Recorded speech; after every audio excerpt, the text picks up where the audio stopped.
แดนไทยกัมพูชาตลอดรอบบินเดือนมกราคม 2569 รวมกว่า 6,130,000 บาท เพื่อลดภาระค่าใช้จ่ายให้แก่ประชาชนในพื้นที่เสี่ยงภัย นายจักรพงษ์คำจันทร์ผู้ว่าการประปาส่วนภูมิภาคหรือกปภ.เปิดเผยว่ากปภ.ได้ออกมาตรการช่วยเหลือเร่งด่วนเพื่อบรรเทาความเดือดร้อนและลดภาระค่าใช้จ่ายให้แก่ประชาชนและหน่วยงานในพื้นที่แนวชายแดนไทยกัมพูชา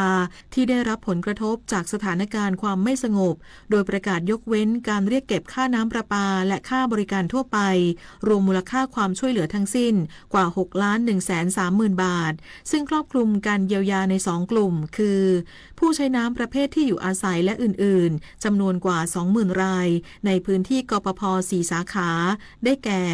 กปภ. สาขาเดชอุดมสาขาละหารทรายสาขากันทรลักษณ์และสาขาสังขละโดยยกเว้นค่าน้ำประปาและค่าบริการทั่วไปสำหรับใบแจ้งค่าน้ำประปาเดือนมกราคม 2569 คิดเป็นมูลค่ากว่า 4,160,000 บาทและกลุ่มศูนย์อพยพหรือศูนย์พักพิงที่เป็นผู้ใช้น้ำของกปภ.รวม 97 แห่งคิดเป็นมูลค่ารวมกว่า 1,970,000 บาทโดยยกเว้นค่าน้ำประปาสำหรับใบแจ้งค่าน้ำประปาเดือนมกราคมเช่นกันในพื้นที่ความรับผิดชอบของกปภ.สาขาสระแก้วศรีสะเกษเดชอุดมบุรีรัมย์นางรองสุรินทร์ศรีขอรภูมิรัตนบุรีและสังขละนอกจากนี้กปภ.ยังได้ให้ความช่วยเหลือเป็นกรณีพิเศษแก่วัดเทพสุรินทร์วรารามจังหวัดสุรินทร์ซึ่งเป็นศูนย์พักพิงหลักโดยยกเว้นค่าน้ำประปาต่อเนื่องรวม4 เดือนสำหรับใบแจ้งค่าน้ำประปาเดือนตุลาคม 2568 ถึงมกราคม 2569 เพื่อสนับสนุนการดำเนินงานของศูนย์อพยพและบรรเทาภาระของหน่วยงานในพื้นที่อย่างเต็มกำลัง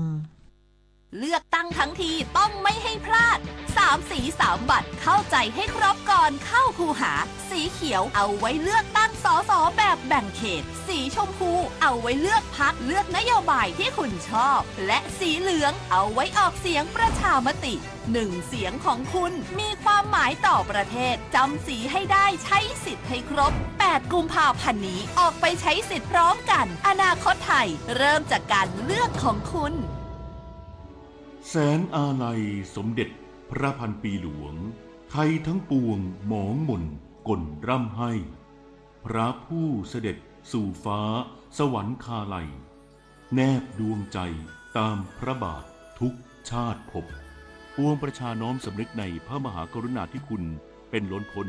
อันหาที่สุดมิได้ข้าพระพุทธเจ้าคณะผู้บริหารข้าราชการและเจ้าหน้าที่สถานีวิทยุกระจายเสียงแห่งประเทศไทยกรมประชาสัมพันธ์ต่อไปรับฟังข่าวต่างประเทศครับสำนักข่าวต่างประเทศรายงานว่าออสเตรเลียและอินโดนีเซียร่วมกันลงนามสนธิสัญญาด้านความมั่นคงในวันนี้เพื่อปูทางไปสู่การยกระดับความร่วมมือทางทหารระหว่าง2 ประเทศให้แน่นแฟ้นยิ่งขึ้นโดยนายกรัฐมนตรีแอนโทนี อัลบาเนซีแห่งออสเตรเลียเปิดเผยภายหลังพิธีลงนามสนธิสัญญาดังกล่าวซึ่งจัดทำขึ้นที่ทำเนียบประธานาธิบดีอินโดนีเซียในกรุงจาการ์ตาเมืองหลวงของอินโดนีเซียโดยระบุว่าสนธิสัญญาด้านความมั่นคงฉบับนี้จะช่วยสนับสนุนโครงการริเริ่มด้านการป้องกันประเทศระหว่างออสเตรเลียและอินโดนีเซียและนี่คือช่วงเวลาประวัติศาสตร์ในความสัมพันธ์ระหว่าง2 ประเทศขณะที่ประธานาธิบดีปราโบโว ซูเบียนโตผู้นำอินโดนีเซียระบุว่าส่วนที่สัญญาความมั่นคงฉบับใหม่นี้สะท้อนความมุ่งมั่นแน่วแน่ต่อหลักการของการเป็นประเทศเพื่อนบ้านที่ดีและนโยบายด้านการต่างประเทศที่เสรีและกระตือรือร้นของอินโดนีเซียพร้อมย้ำว่าข้อตกลงดังกล่าวเป็นหนึ่งในเสาหลักสำคัญของเสถียรภาพและความร่วมมือในภูมิภาคแห่งนี้กองทัพสหรัฐออกแถลงการที่ยืนยันว่ารัฐบาลสหรัฐและรัสเซียเห็นพ้องที่จะกลับมาฟื้นฟูการติดต่อสื่อสารระหว่างกองทัพอีกครั้งซึ่งเป็นผลมาจากการพบหารือกันระหว่างเจ้าหน้าที่ระดับสูงของกองทัพสหรัฐรัสเซียและยูเครนที่กรุงอาบูดาบีประเทศสหรัฐอาหรับเอมิเรตส์เมื่อวันที่5 กุมภาพันธ์ที่ผ่านมาพร้อมเน้นย้ำว่าความตกลงดังกล่าวมีขึ้นเพื่อหลีกเลี่ยงการคาดการณ์ที่ผิดพลาดและคลี่คลายสถานการณ์ความตึงเครียดระหว่างสหรัฐและรัสเซียที่อาจเกิดขึ้นได้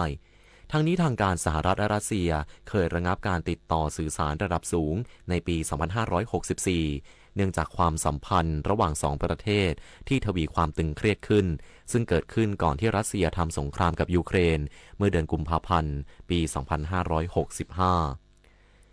สำนักข่าวต่างประเทศรายงานโดยอ้างแถลงการของสำนักงานอุตุนิยมวิทยาของญี่ปุ่นหรือ JMA ที่ระบุว่า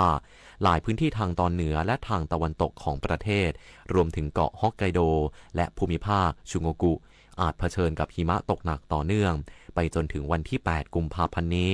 ซึ่งตรงกับวันเลือกตั้งทั่วไปของญี่ปุ่นโดยบางพื้นที่จะมีหิมะตกสูงถึง 70 เซนติเมตรJMA ยังเตือนว่าพายุหิมะจะพัดถล่มเกาะฮอกไกโดในวันนี้ซึ่งจะส่งผลให้การจราจรในพื้นที่ดังกล่าวติดขัดขณะที่สำนักงานดับเพลิงและจัดการภัยพิบัติของญี่ปุ่นเปิดเผยว่ายอดผู้เสียชีวิตจากเหตุการณ์ที่เกี่ยวข้องกับหิมะตกหนักทั่วประเทศญี่ปุ่นตั้งแต่ 20 มกราคมที่ผ่านมาเพิ่มขึ้นเป็นอย่างน้อย 42 รายและบาดเจ็บอีกเกือบ 490 ราย 8 กุมภาพันธ์นี้ทุกเสียงคือพลังอย่าลืมไปใช้สิทธิ์เลือกตั้งสมาชิกสภาผู้แทนราษฎรและออกเสียงประชามติตั้งแต่เวลา 8 นาฬิกาถึง 17 นาฬิกาณหน่วยเลือกตั้งที่มีชื่อตรวจสอบรายชื่อผู้มีสิทธิ์ได้ที่ www.ect.go.th แอปพลิเคชัน Smart Vote หรือสายด่วน 1444 สร้างสรรค์ประเทศไทยพร้อมใจไปเลือกตั้งวันนี้ธรรมะเพื่อชีวิตเสนอเรื่องหัวใจบัณฑิตโดยพระเทพวชิระเวทีวิธีแสวงหาปัญญามีหลายหลากมากวิธีแต่ว่าที่ง่ายที่สุดก็มีอยู่4 วิธีคือสุจิปุลิท่านเรียกว่าหัวใจบัณฑิตสุมาจากคำว่าสุตะจิมาจากคำว่าจินตะปุมาจากคำว่าปุจฉา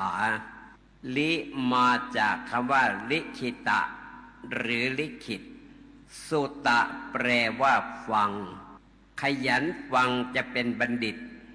ขยันขบคิดจะเป็นนักปราชญ์จินตะจึงต้องขบคิดพิจารณาเพื่อหาเหตุผลก่อนที่จะเชื่อปุจฉาเมื่อสงสัยก็ไต่ถามลิขิตะหรือลิขิตป้องกันลืมก็จดจานบันทึกไว้ ชวนคนไทยตรวจสอบสิทธิเลือกตั้งด้วยออนไลน์ง่ายๆผ่านระบบของกรมการปกครองหรือแอป Smart Vote ของกกต.ด้วยหมายเลขบัตรประชาชน13หลักเช็คเขตเลือกตั้งหน่วยเลือกตั้งและสถานที่เลือกตั้ง3ใบ3สีที่ได้มากาให้ถูกเลือกพรรคบัตรสีชมพูเลือกสสบัตรสีเขียวออกเสียงประชามติบัตรสีเหลืองวันอาทิตย์ที่8กุมภาพันธ์นี้พบกันเวลา 8 นาฬิกาถึง 17 นาฬิกาการปฏิบัติราชการนั้นไม่ว่าจะเป็นงานส่วนใดในตำแหน่งหน้าที่ใดก็ล้วนมีผลต่อชาติบ้านเมืองและประชาชนทั้งสิ้นข้าราชการทุกฝ่ายทุกระดับไม่ว่าจะทำการใดจึงต้องคิดให้ดีให้รอบด้านโดยคำนึงถึงผลที่จะเกิดขึ้นทั้งในระยะสั้นระยะยาวเสียก่อนแล้วปฏิบัติงานทุกอย่างให้ถูกต้องเหมาะสมด้วยสติปัญญาความสามารถและใจที่สุจริตเป็นธรรมพระบรมราโชวาทพระบาทสมเด็จพระเจ้าอยู่หัว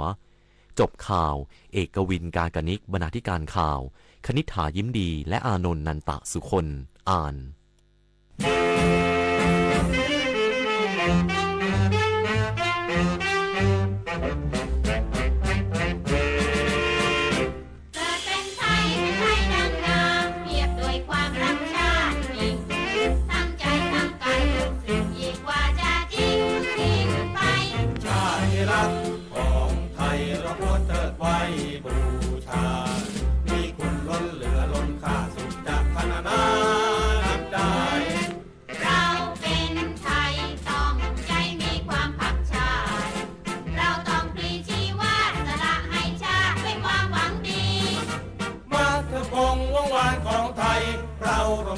ดำรงคงชาติด้วยดี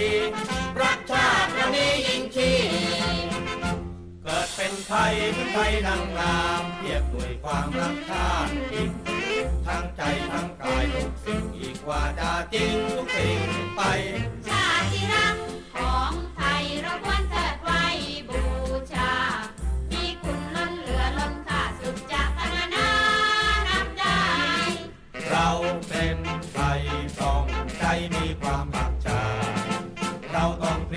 วาดสละให้ชาติด้วยความหวังดี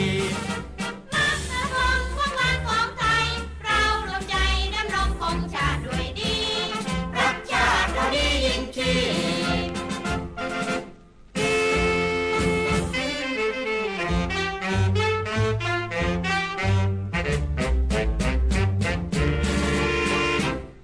เป็นไทยดังงามเกียรติด้วยความรักชาติยิ่ง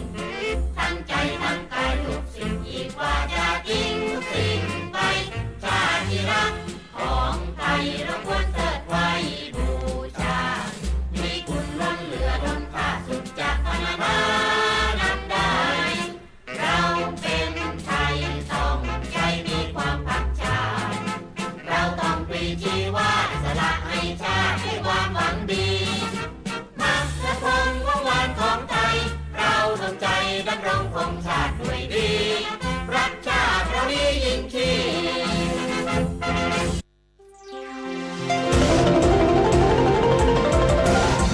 วิทยุแห่งประเทศไทยให้ความรู้กู้ความสุข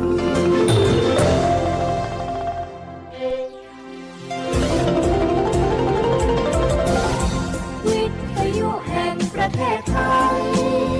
ให้ความรู้กู้ความสุข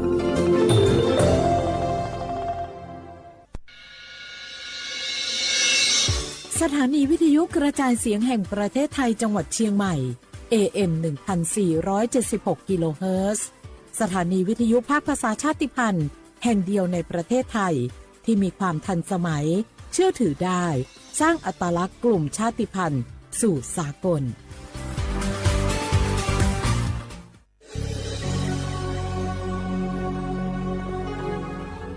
เกิดเป็นคนไทยเติบโตบนผืนแผ่นดินไทยจงภูมิใจในความเป็นไทย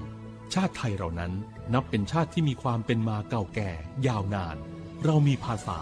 วัฒนธรรมและมีสิ่งต่างๆที่เป็นเอกลักษณ์ให้เราได้ภาคภูมิใจในความเป็นคนไทยเราควรเห็นคุณค่าและมีความรักชาติหวงแหนแผ่นดินอันเป็นมรดกของบรรพชน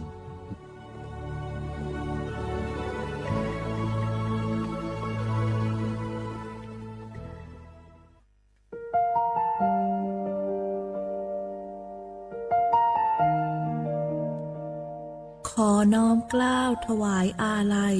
สมเด็จพระพันปีหลวงพระแม่แห่งแผ่นดินผู้ทรงเมตตาเหนือเกล้าขอพระองค์เสด็จสู่สวรรคาลัยข้าพระพุทธเจ้าข้าราชการและเจ้าหน้าที่สถานีวิทยุกระจายเสียงแห่งประเทศไทยจังหวัดเชียงใหม่กรมประชาสัมพันธ์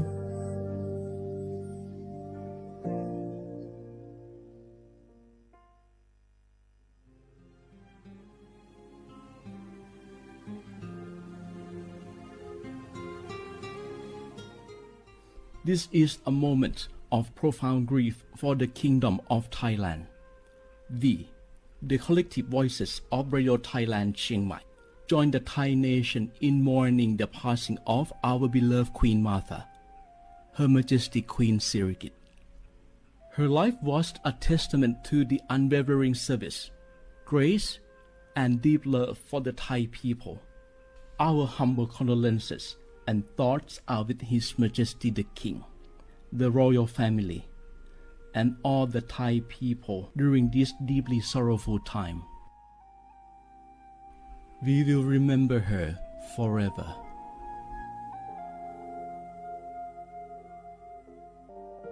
Nga hu la hu ya cho che thoka Thai mi gu ve jomo o ilo asa le kai pe vi thapa to nga hu ni ma lu ja vi yo nga hu mi ve o ilo le mi jomo ve o pa lo ge lo mu no ma kho lo ko i pe vi yo nga hu te ga le le ka nga hu mi jomo o ilo tha ha vi o kho lo yo tha kha tha ka do no che tu yo nga o to le la hu cho che ve o ta la hu kho pao se ma nakha bo phe vi yo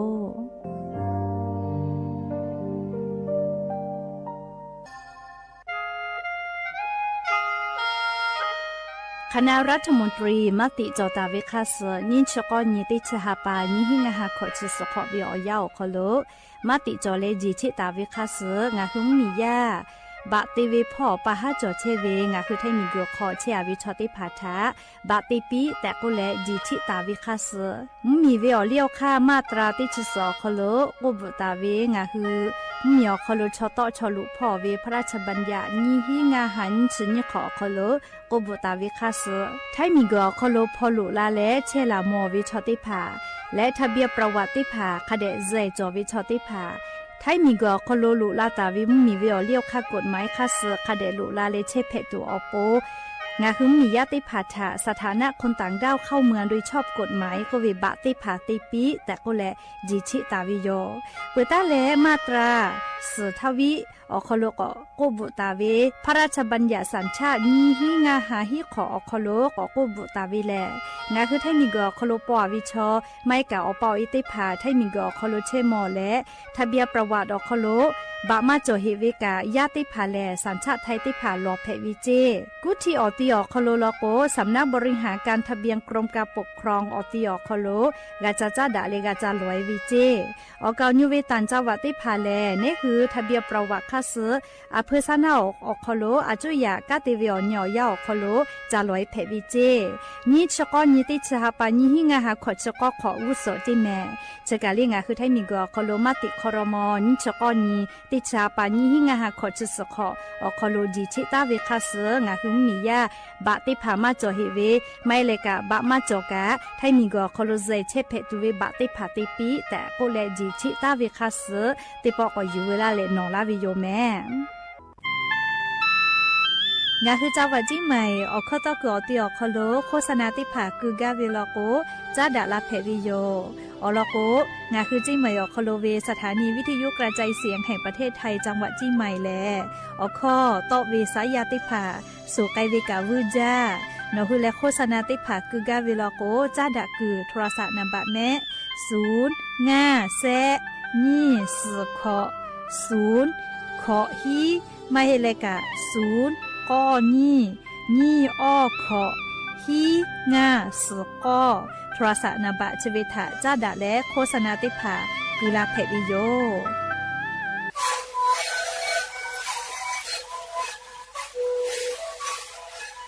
ชริกูนกุลาเตเชเวออกเชเวและหุข้อตะกุออตีตะวะจินเอ็นนบะเตฮีโอหาสุจิกะกุโรเฮเล่นเล่นหลอกเอาพ่อเอายาก็ชิเกนาลีกูและเตชินาลีเล่นเผื่อไปเอายาที่นาลีที่แต่แล้วก็มันชอบทำกันเล่นเล่นละหูคอก็ชิเว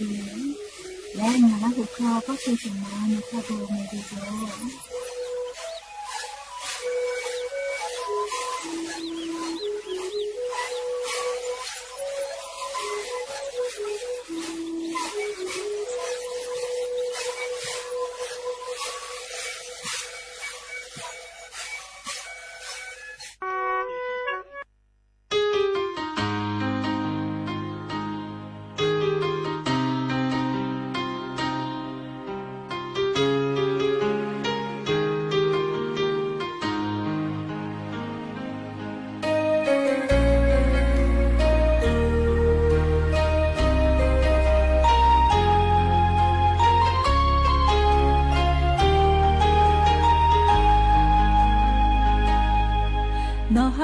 cho tê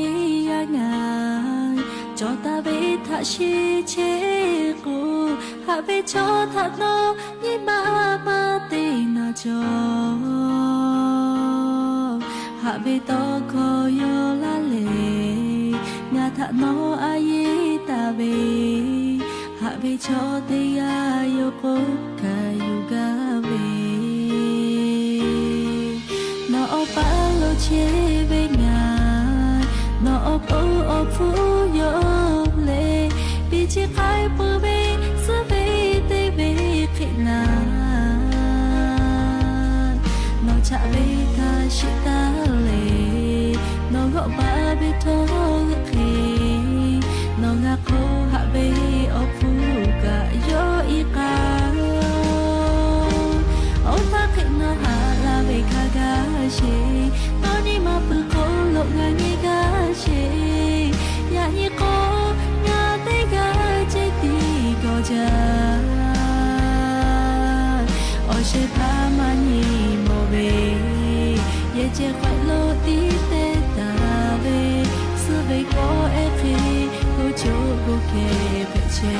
哦。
อบุดาจาวิโย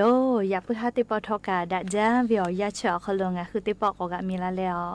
ชุป้าอุปโรเชตาวิอวิอเนียละหุยาติภาเกอติแกรายกาอบุดาจาขลอคอกะกอกะดากิเชวิทัปปะตออลอเปติกาเลลิทะตาอุยอยาวิอขลละเซจาแล้วรายกาอบุดาจาขลหะอยู่ละวิโยแมหาวิอวิอเนียละหุยาค่ะพอชุปโรเชตาวิคาคิเพเชเลติกาเลลิทอกาจาแม่ดอแม่ซุแม่กาแม่ฮาเลดอสเชลลีนะจดิเจวิอยาอคโรทอกานี่คือไทมิงกอคโลแลมุกะวิอยาปืลาพ่อเชลแม่มุกะวิอยาปือลอโกแลมุกุวิอยากอลุอิตุโยจราปะตองะคือติกาเลเลกาอจอยาคัสเพตอลาเชเวอานาอากอติภาษานี่คือตอดะเลปัวกะกิจุติกาเลเลกาอาชุยอตุยอยากะทะกะเดนหาซาดะกิสิแม่อลอโกเชซาจอซาปื้อวิอเจติภาแต่ฮอตาวิมาจอเจคือกาวิลอกแวอาชุยอตุยอกะจาและกาติยูเวติคาเจติจอวิจิแมมและยันวิอยาแลจะได้สอคโลสปงานีฮาปาฟิฟริฮาปาคโลยันฮาปาสขอนีวันเพวิโยและจะขอนีฮีนีชุขอขอมขอหาวิอวิอเนละหุยาติเผาเตหะเลเลวิอยาฮินาริควายตาเลอก็นาริทักกายเตหะเลเลงะคือละหุคอไรกาอบุดะจาก็วิอคโลงะคือละหุคอตอไกเชวิโยปุตาเลกันยิพอติพอ Facebook Fan Page สวทเชียงใหม่ AM 1476พ่อกะไลฟ์สดติตอไกเชวิโยอวิอเนละหุยาติภาติแกละหุคอพอนาและอคือปุตาเลอเลมือทักกายติแกอกาปิดไอแพวิโยแมมหาวิอวิอเนียละหุยาติเผาจุยจอปากกรมอุตุนิยมวิทยาพ่อยคืออลอซาตาติผาปีกาลาตาวิแลงาคือไทมีกอคโลกากาลาตุเวเชเดซสนิทาหาปาซฮีนีตาเลติชนีหาปาฟิฟริหาปาวิอยาเชอคโลงาคือไทมีกออนาติตอพ่อโลแลให้ปามีกพ่อเวมุยี ตีดีมือคือลาตาวิเจเรียกก็งาคือไทยมีอนาติต่อพอโลแลฮาปัสหินตาเลติชนิเวอยาเฉอคอโลติกาติติมุยีลาตุโยจิแม่เปื่อลอกโลติปอกกอเลกะไกตุโยจิมุยีติปืลากว่าติปอกกอเลกะไกตุโยจิแม่เฮกว่าวิญญาณละหุยาจะได้สอคอโลกาเมกุเวอนแผ่วิโยเลฮาปัสหินซึ่งทาแลมุซอนาฮินาลิตาเลมเพื่อเป้างานนาริเวอยาคกายงาคือเมกุเวอนแผ่วิโยวิญญาณละหุยาติพาดอชิปืลาเลอาชุเตกากุปิตุเวเลเมกุเวอยาคอโลอามามากาอยู่ไกจอเวหลักฐานติพาบะติพากูให้ปืลาบะประชาชนเชอันแม่อาสาปูแล้วก็หาจาถอยเลขอนิสนิกาอาเพศนาบะถอพอพวาวิจิแม่เฮก็งาคือราหุยาอาสาติชีขอบีปืและไทยเวบะจอตาวิชอติพาลโกตาลืปีจุดิสสุญญอคโลลีนอคือเชกอตีอคโลเมกุกอตีอไกและติกาเวเมกุเสมากาตุลอแม่เลียอลอติมาชอน้อยเวสีเขียวก็เวเลน้อยเวชอตุชอลึวิเจนอคือกาเวดอจอเวนอคือเคอคโลเวสอสอติพาทะลีนาบะคติแมทะนอคือดอจอโกเวทะกุอาปิเลกากะบะกาติวิโยนิมาสอหาเอติพาดอจอจาเลนิมาสอหาเอซอยกุอาปิอาแถวลาโกโกมาแผแมวเวเลเมลุเววิเจติพาก็เวหะจาดอจอจามึกสเปียก็เวเลแถวลาโกโกมาแผแมเลเกกกากะบะก็เวกาไคอวิแมลิชูออจิออฟาเตียวิอคอโลเจกาไควิแมออกานิเวอฮิติพาติกุอาเวลาโกเลเมลุเวแมเลเกก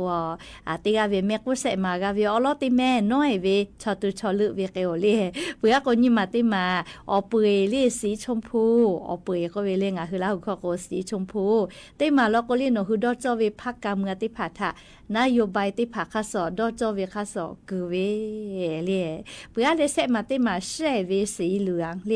เชเวลอกว่ามาเลก็เลเชเวแลงาคือมีเวอเลี้ยวค่ากฎหมายรัฐธรรมนูญเลจุดคือเยเชวิชกูปาเพอลาเลกูปาวิดอจออาลาไม่แลกูปาวิมาดอจอลาแต่ก็แลลิงาหึมมียาเวออกคอติพาทะพอหาอยู่เวเจเลก็ดอจอกว่านะเลดอจอเวเป้าเกือเวมาดอจอกเวมาดอจอเป้าเกือเวเลมีเวอเลี้ยวค่ากฎหมายเลจุดคืองาหึมมีอคลูปืตาเวมีเวอเลี้ยวค่าลิดอกูปีปาเวดอจอมาดอจอเวนาวิเจลิงาหึมมียาเมาเวดอจอเวคาเสอยู่และเตไกตุโยเจแม่จะลาปะตอเลียวเวียเนี่ยละหุยาติกาเลกาลีจุดคือเวียคอโลแลงาหือกูให้ตาจอเวเลบะประชาชนเลบะประชาชนที่มาคาเดอยู่แต่เลกูให้ตาแม่เลแม่กูเวียนี่แหละจะได้สุนี่เลอยากไกลละปานี่แม่ไว้จาเลนี่ฮาปาฟิฟาริอาปอคอโลกาเลยานี่เวียอยากะฮาปาสขอนี่กะเกาเลก็ขอนี่สปุขอนี่เปื้อโกเลสุนี่ลุยก็ฮาปาสหินจอยเวนะก็แม่กูเวียนี่แพวิโยเลก็เวียเนี่ยละหุยาติกาเลกะแม่กูเวแลงาหึมมียาติกาเลเวกาแพวิโยติพาก็เวแม่มาจากเกโกเลเลอาจุยารัฐบาลกาลาเวบัตรสวัสดิการแห่งรัฐมาก็ชมพติพามาปิลาเจโกเลเลจ้าถาจ้ากูหูดักไอเชลอเวียเนี่ยละหุยาติพาจะใครมาให้แม่เลแม่มาจากเกเวอคโลบัตรสวัสดิการแห่งรัฐมาก็เลชมฟูกาจ้าเชเวโคพิกาฟูกาจ้าเชเวชริพามาปิลาโอโกเวมาเฮเลจะใครจักกูลาวิชอติกาเลลิมาฮิฮิเวสตาทะกุเชวิโยเลขกว่าแม่มาจากเกเวียมาจะดาลิชอสิสวัสดิการจุยารัฐบาลกาลาตาเวยักข้างคือแม่มาจากเกเวลโกเลงาคือกะคือกะจอเวอามาพ่อสูเวเลโกโกคาเดนาแม่ลีมากานายะตัวปุนะเลอลอติยาเลงาคือชูเวเลเลต่อปะหาเตแลลีโนคือเช็กกอติอคอโลสอสอโนคือลืออาวินะอยากให้สอสอชติกาเลกะติมาดาวิหิจาปื้อจาเลอยู่บาก็เวนะเลอแม่เซทุเลอยู่บาก็เวเลโอเคเวอคอโลนออแม่เซทุตุอะคอมาจอเว แม่เล่สอสอหนูคือลือตาวิมาโดโจเลียวแม่เซทูเลียวอยู่โตอาก็เวอคโลนอเลียวแม่วมาเพเว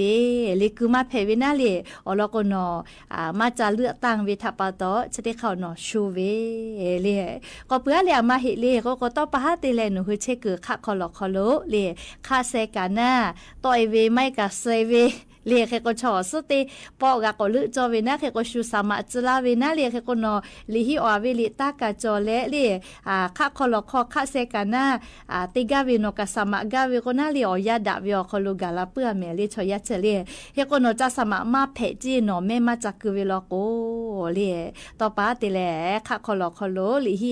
ฮิอาเวลิชาเวนอติกาติจอเวก็ลูนะเรียก็แต่ละข้าเซอปิติกามาจอเลียวสุขสามาเวสุสามาปามาจอลีโนเจติจัวกันโนสามมาเพอมาติเลก็คนโนเมกุทามาจากเกลือเวทัปตอคาเซกันนะติตุเวสามตุเวอาขอมาจอวิเจชเวอยาคาเคมอเลก็เลนี่ขอจิแม่นี่ขอเวอยาคโลเลโนคาเซกันนะติผาเลคาคอลคอจุยาพ่อกาเมือพ่อกาติไกตุเวติผาสามมาเพวิเจเลชอแม่มาจากเกลือคโลชูกุนี่ยาติยาเลก็เพื่อเลเซยาติยาเลงะคือก็ชูเวเรียมาเฮเรียก็กว่างาคือเหมียวโคโล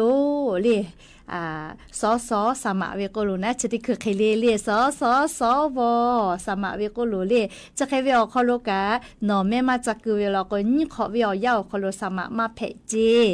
เรียตีมาเพวินะไงก็กว่างาคือเรียแม่มาจากคือเวลาก็จะใครเจติจอเวเรียงาคือกะคือกะจอเวช่วยเวบาโคโจกะเวอยู่ขอเวเจมาปีเราเจยายปอลาขอฮาบะยายกะฮูลาเวอยู่ขอเจก็เวจะใครเวอมาฮิเวซาทาดีแม่เลยก็งาหัวเบี้ยเนี่ยละหัวติกาเลยกะเลย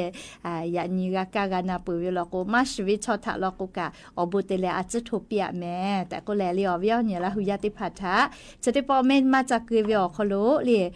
ชุกเวอจะได้พามาจอเบี้ยรอติพังอ่ะกุมาละไกปุยโยเลยแต่ก็เบี้ยเนี่ยละหัวติพักกะเก้าเวทับปะตอนะเลยจะถะจะเลยคเดจะกุเปียเลยงะคือละหัวติพัลก็มานากามาชีวิตทับปะตอจากุไกเวเลสละมาโอเจสลามาโอเรียจากอเมกาสิพอฟูมากาโมอ๋อเรียมาคุกันเลยนะจากอเมกาสิพอ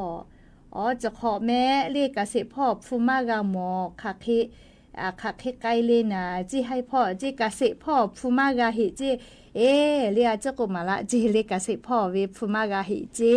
แล้วก็จะขอเป้าแล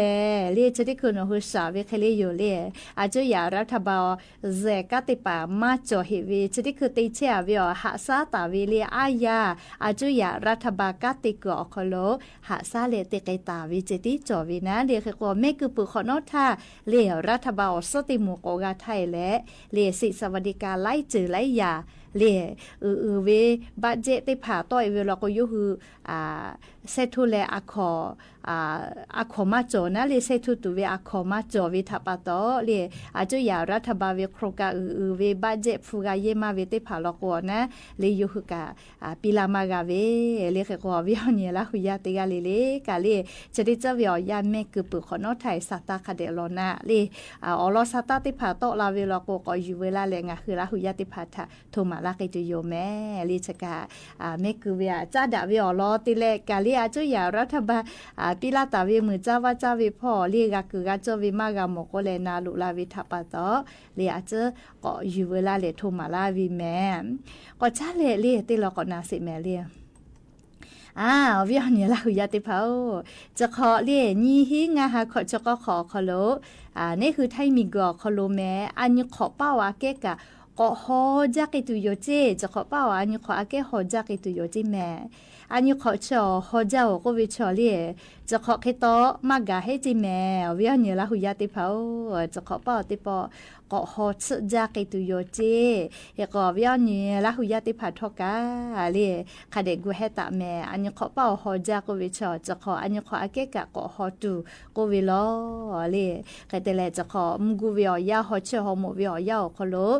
ติจเตยาลอกกะมกูเวมฮอมยิลูกะลุลาตุโยเจแม่และจะขอนี้หิงาหาขอจะก็ขอมกูวิอยาตาลุอิตุเวเลชินิฮาปาฟิฟาริฮาปาปุลาพอลอก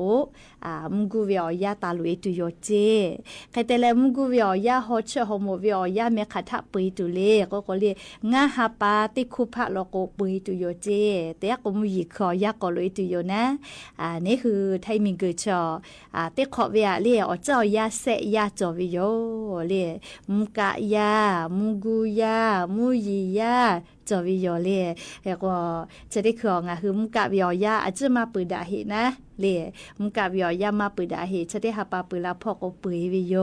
เล่ก็เตียก็มุกูวิโยยาก็ลุยเล่มุกูวิโยยาจะกะงะหาปาติคุพะทาก็มุกูวิโยยาก็ปือแหละเล่งะหาปาติคุพะอุปาก็เกหาปาปือพ่อแล้วก็มุยีขอยาก็ตาลุยตุโยเจ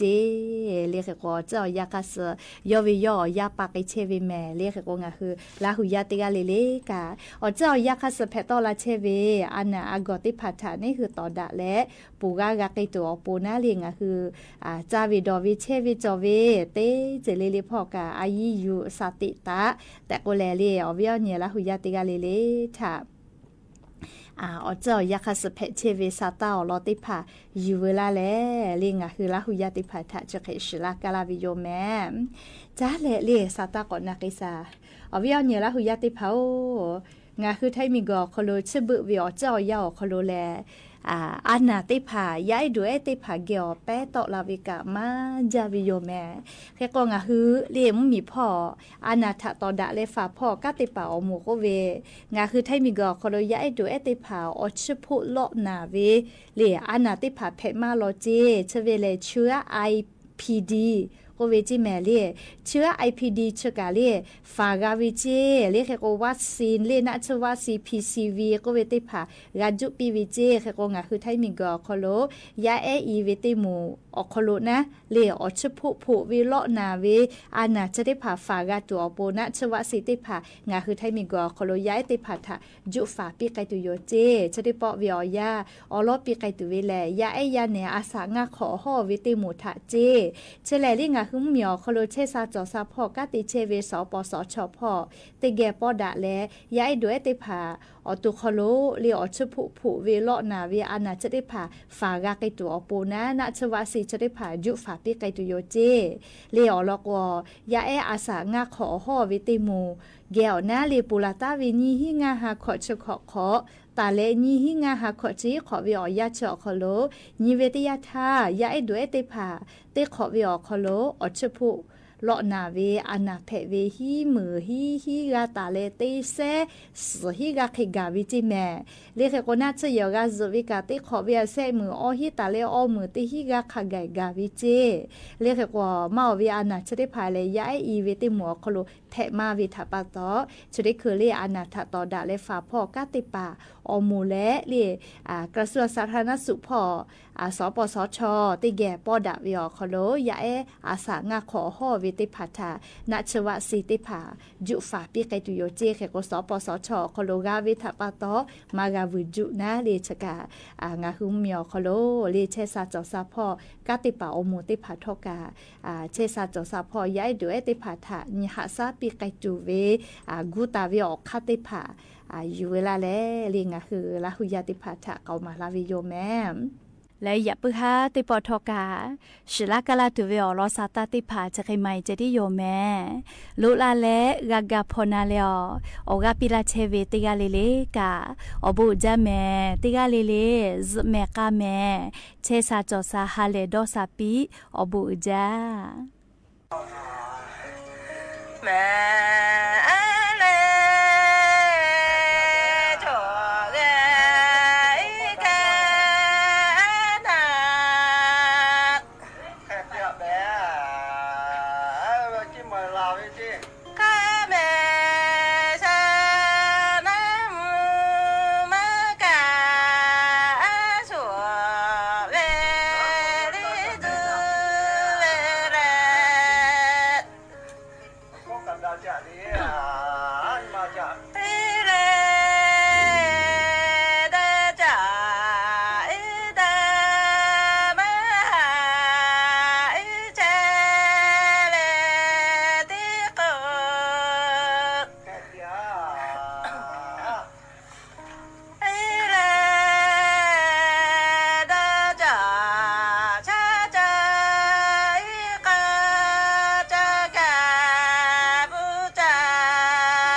ถานีวิทยุกระจายเสียงแห่งประเทศไทยและเครือข่ายทั่วประเทศเสนอข่าวต้นชั่วโมงรู้เร็วรู้จริงเกาะติดทุกสถานการณ์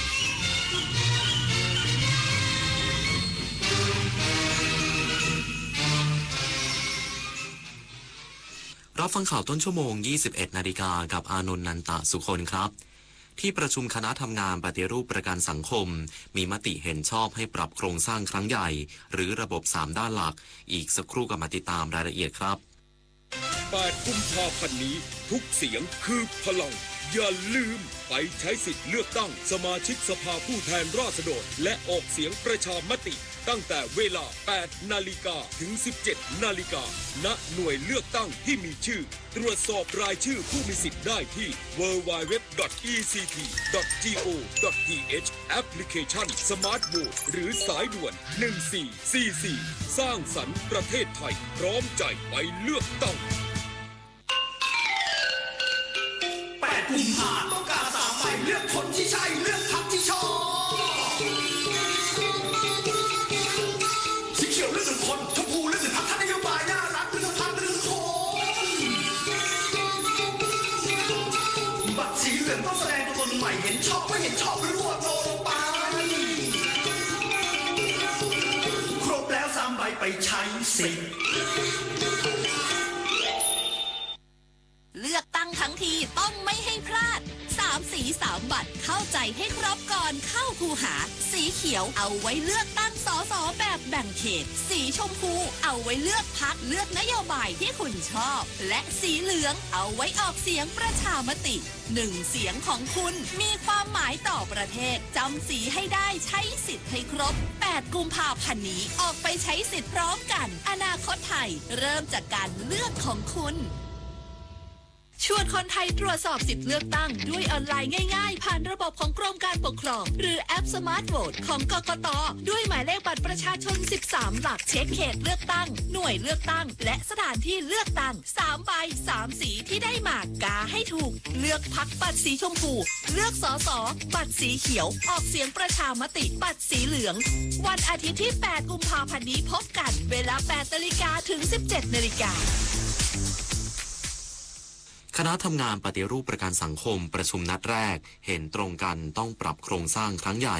หรือระบบที่เป็นอุปสรรค3 ด้านหลักพร้อมประกาศรับสมัครหน่วยงานศึกษารูปแบบทันที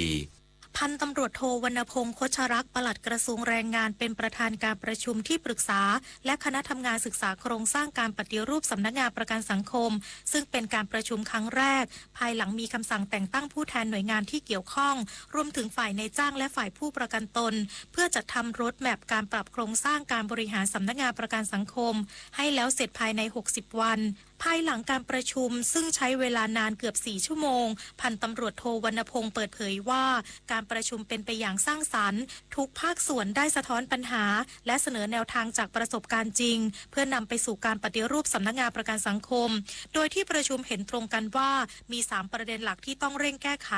ได้แก่ 1. ระบบความเป็นราชการติดกรอบระเบียบราชการที่ทำให้การดำเนินงานล่าช้าไม่ทันต่อความต้องการหรือความเดือดร้อน 2. ความโปร่งใสและธรรมาภิบาลที่ประชาชนต้องเข้าถึงข้อมูลได้และ 3. รูปแบบการบริหารจัดการองค์กรที่เหมาะสมกับบริบทในอนาคต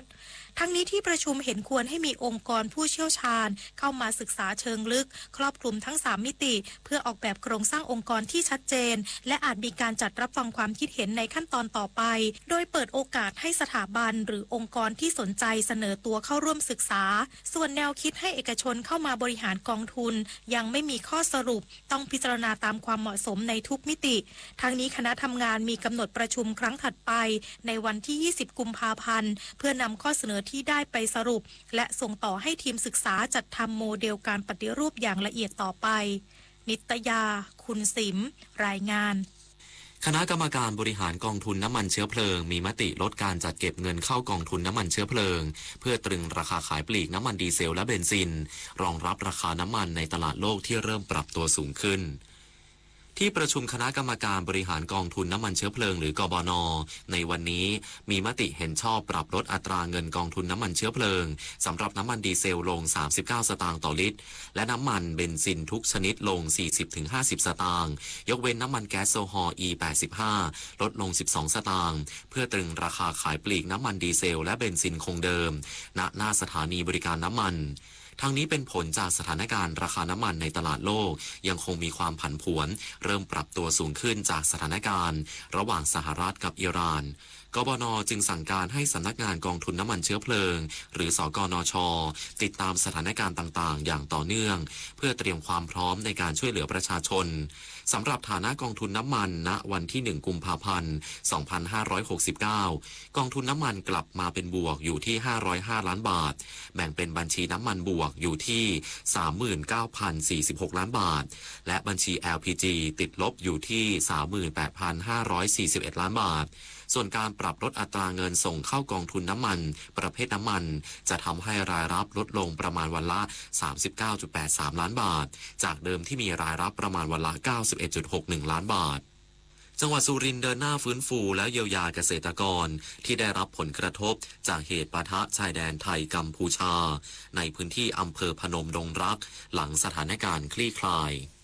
วันนี้จังหวัดสุรินทร์จัดโครงการนำร่องบูรณาการฟื้นฟูเยียวยาและพัฒนาอาชีพการเกษตรเพื่อบรรเทาความเดือดร้อนฟื้นฟูเศรษฐกิจครัวเรือนและสร้างความมั่นคงด้านอาหารแก่เกษตรกรในพื้นที่ชายแดนโดยมีนายจำเริญแหวนเพชรผู้ว่าราชการจังหวัดสุรินทร์เป็นประธานเปิดโครงการพร้อมมอบปัจจัยการผลิตให้เกษตรกรและโรงเรียนตำรวจตระเวนชายแดนเพื่อเสริมสร้างอาชีพและรายได้อย่างยั่งยืนโครงการครอบคลุมเกษตรกรที่ได้รับผลกระทบใน4อำเภอได้แก่อำเภอกาบเชิงพนมดงรักสังขะและบัวเชษฐ์รวม78รายรวมถึงโรงเรียนตำรวจตระเวนชายแดน7แห่งโดยสนับสนุนเมล็ดพันธุ์พืชพันธุ์ข้าวพันธุ์สัตว์น้ำและอุปกรณ์การเกษตรนอกจากนี้ผู้ว่าราชการจังหวัดสุรินทร์ยังลงพื้นที่ตรวจความเสียหายภาคการเกษตรพบปะเกษตรกรและติดตามโครงการบ่อจิ๋วแก้ปัญหาน้ำแล้งช่วยเพิ่มรายได้ระหว่างรอฤดูทำนาอีกด้วยกฤษดาสุนทรสวทสุรินทร์รายงานจบข่าวอานนท์นันตะสุคนอ่านรับฟังข่าวครั้งต่อไปเวลา 22 นาฬิกา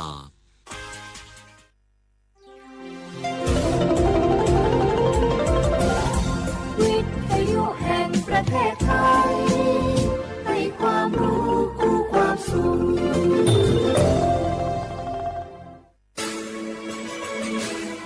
สถานีวิทยุกระจายเสียงแห่งประเทศไทยจังหวัดเชียงใหม่ AM 1476 กิโลเฮิรตซ์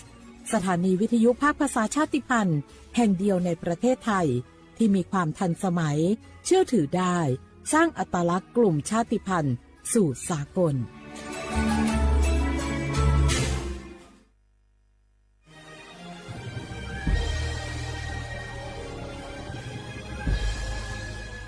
เกิดเป็นคนไทยเติบโตบนผืนแผ่นดินไทยจงภูมิใจในความเป็นไทยชาติไทยเรานั้นนับเป็นชาติที่มีความเป็นมาเก่าแก่ยาวนานเรามีภาษาวัฒนธรรมและมีสิ่งต่างๆที่เป็นเอกลักษณ์ให้เราได้ภาคภูมิใจในความเป็นคนไทยเราควรเห็นคุณค่าและมีความรักชาติหวงแหนแผ่นดินอันเป็นมรดกของบรรพชนร่วมภาคภูมิใจในความเป็นไทย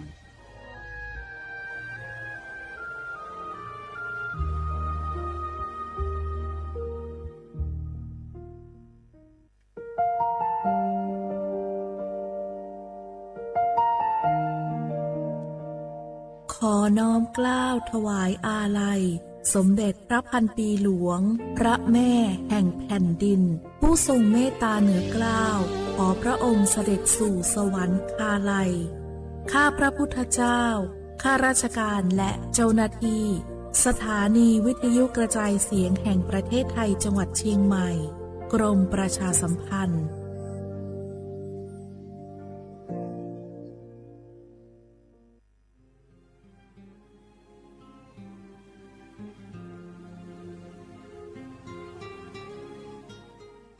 This is a moment of profound grief for the Kingdom of Thailand.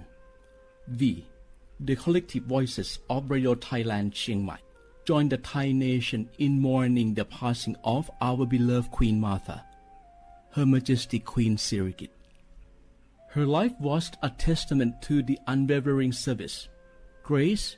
and deep love for the Thai people. Our humble condolences and thoughts are with His Majesty the King, the royal family, and all the Thai people during this deeply sorrowful time. We will remember her forever.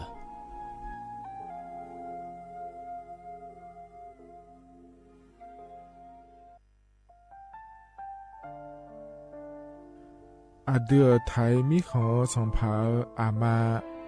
สมเด็จพระนางเจ้าสิริกิติ์พระบรมราชินีนาถพระบรมราชชนนีพันปีหลวงค่อยตาโอดาเลียกาชายันดาชอเนมาอายออามามิขอเปียวเนไทยมิขอกะดูอาคาชอเจอกะดูเงเกเนลาหมายแอจิเชนีถามิเนนืมาหลักเฮมาเงเลเชญาเธอมิเนอาดืมาโยหานาลูอายองเนเกเนโยเยบอเนมาอีนอายอมาโดอาดืเนโกเอียเนခွဲတာအိုဒါလေမိနေနူမာနွေဆောင်းနေဝကြောကြောရညာအာဒီမာယောဂာနလူအာယောင်နူမာလာခွေယောကြောနာလူနုကောနေယောယောဘောချောနေမာငါမာအခါချောเจယောဂာနလူ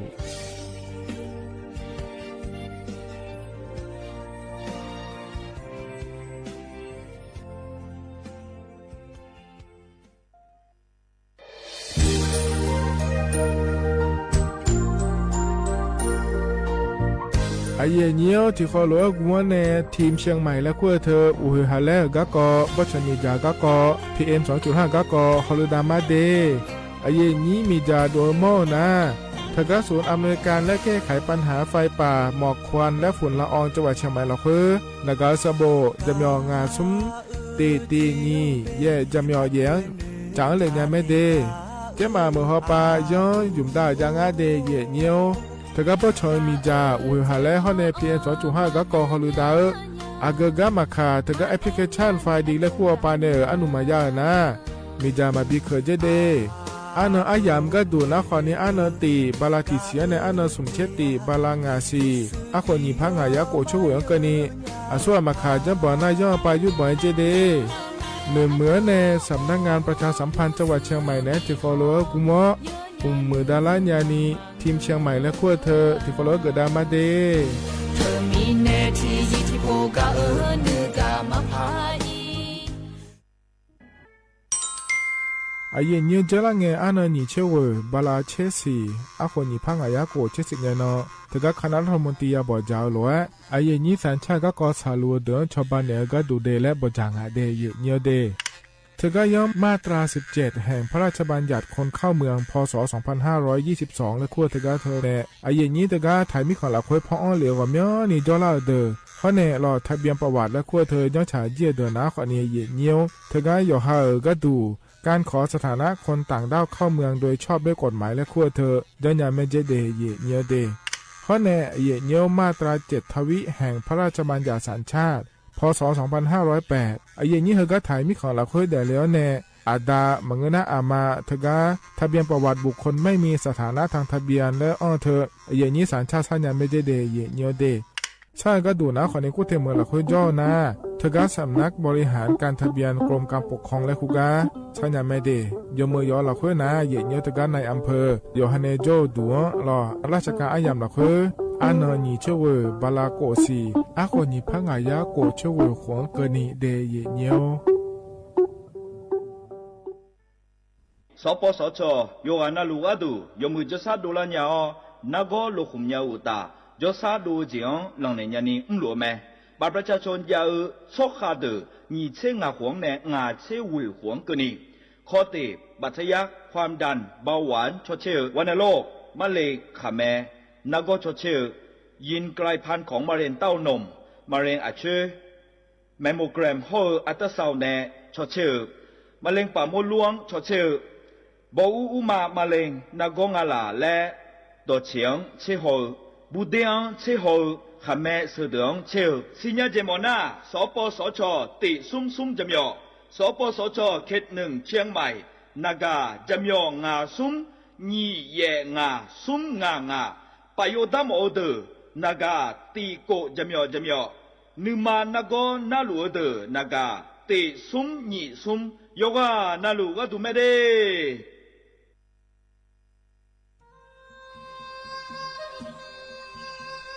ยาโปนาลูเฮตาฮอดาเงอุเฮฮาเล PM 2.5 เฮมียดาลางาเลศิลางาอาดูมาเนจังเงดเจอปะปะกัวเงเจมีจาเคมีเนเฮดดตอลูชัวยามอดดลาเนมัวฟาเนียมามึงอะเดเมียนพีลาขบยานาลาฮอเนสาโกพปานากอขวานีเปียลายังาอาดูมาโยกานาลูกุมเนมีจามาเคนีโยฮาเนยับมุเนยับเพเลเธอโลไทเนเฉเนปุยเกมีจามีกาพี่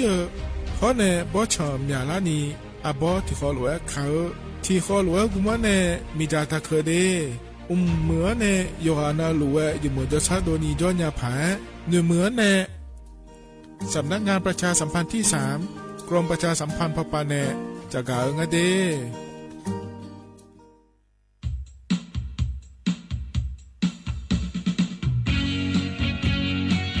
อัลโหลก็กอจะกาเอกายังอาเดเยเนียวเดอเยเนียวอันเยบาลานีสีอคนยิพังอายะโกเชองันอเยนี่ตะกาสัญชาติไทยลาเดมันเยนี่โยกานาลุโยฮายุมเอโดเนโยฮาชมยฮาจากาการเลือกตั้งและโคเทเดเยเนียวเดโยออและเยเนียวเฮงเงนนะคนนี้โยฮาบัตรประจำตัวประชาชนและหัวเนเสกาสุมตายกองอาเดเยเนียวเดอาจารย์เบตานะคนนี้ย้อนยื้อเธอนะคนนี้บัตรเลือกตั้งสสแบบแบ่งเขตเลือกตั้งและงานเดียเนียวยอพื้นบัตรเลือกตั้งสสแบบบัญชีรายชื่อข้อเนยอซื้อนะคนนี้บัตรออกเสียงประชามติแก้ไขรัฐธรรมนูญและงานเดียเธอมีเนยงานาลูเอโดเนยอหายิ้มมือดาลายเนี่ยก็ดูก็เดียเนียวเด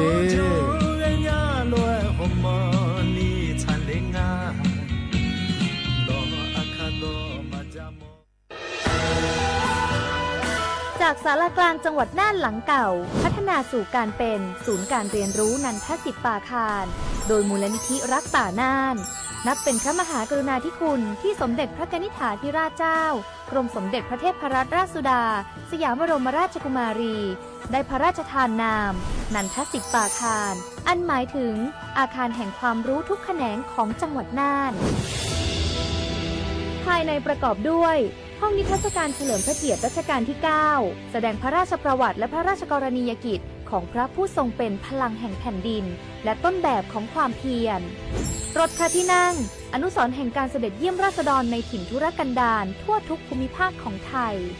พิพิธภัณฑ์ศาลากลางจังหวัดน่านความทรงจำของอาคารหลังเก่าและการอนุรักษ์สิ่งสำคัญของเมืองน่านเทคโนโลยีกับมนุษย์จุดประกายความคิดสร้างสรรค์สู่การสร้างนวัตกรรมในอนาคตน่านซิมูเลชันแนวทางจัดการขยะที่ยั่งยืนเพื่อตระหนักถึงผลกระทบต่อสังคมเศรษฐกิจและสิ่งแวดล้อมห้องสมบัติน่านย้อนรอยสู่อดีตและความรุ่งเรืองของนครน่านผ่านเงินตราเครื่องเงินและผ้าทองเปิดให้เข้าชมฟรีไม่มีค่าใช้จ่ายตั้งแต่เวลา 9 นาฬิกาถึง 17 นาฬิกาหยุดทุกวันจันทร์และวันนักขัตฤกษ์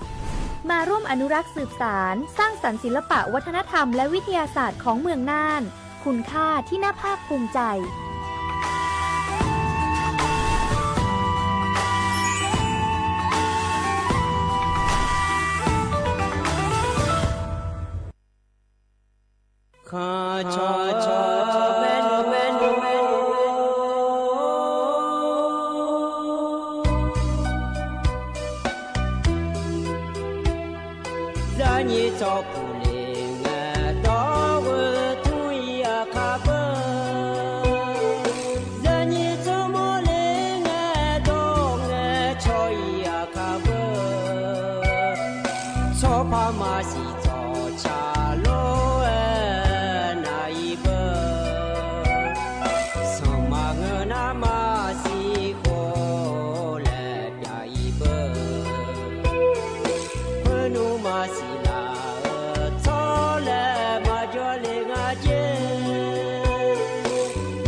udu thama ya nyo yu analu enyu tige ya nyi ne phaya thapula me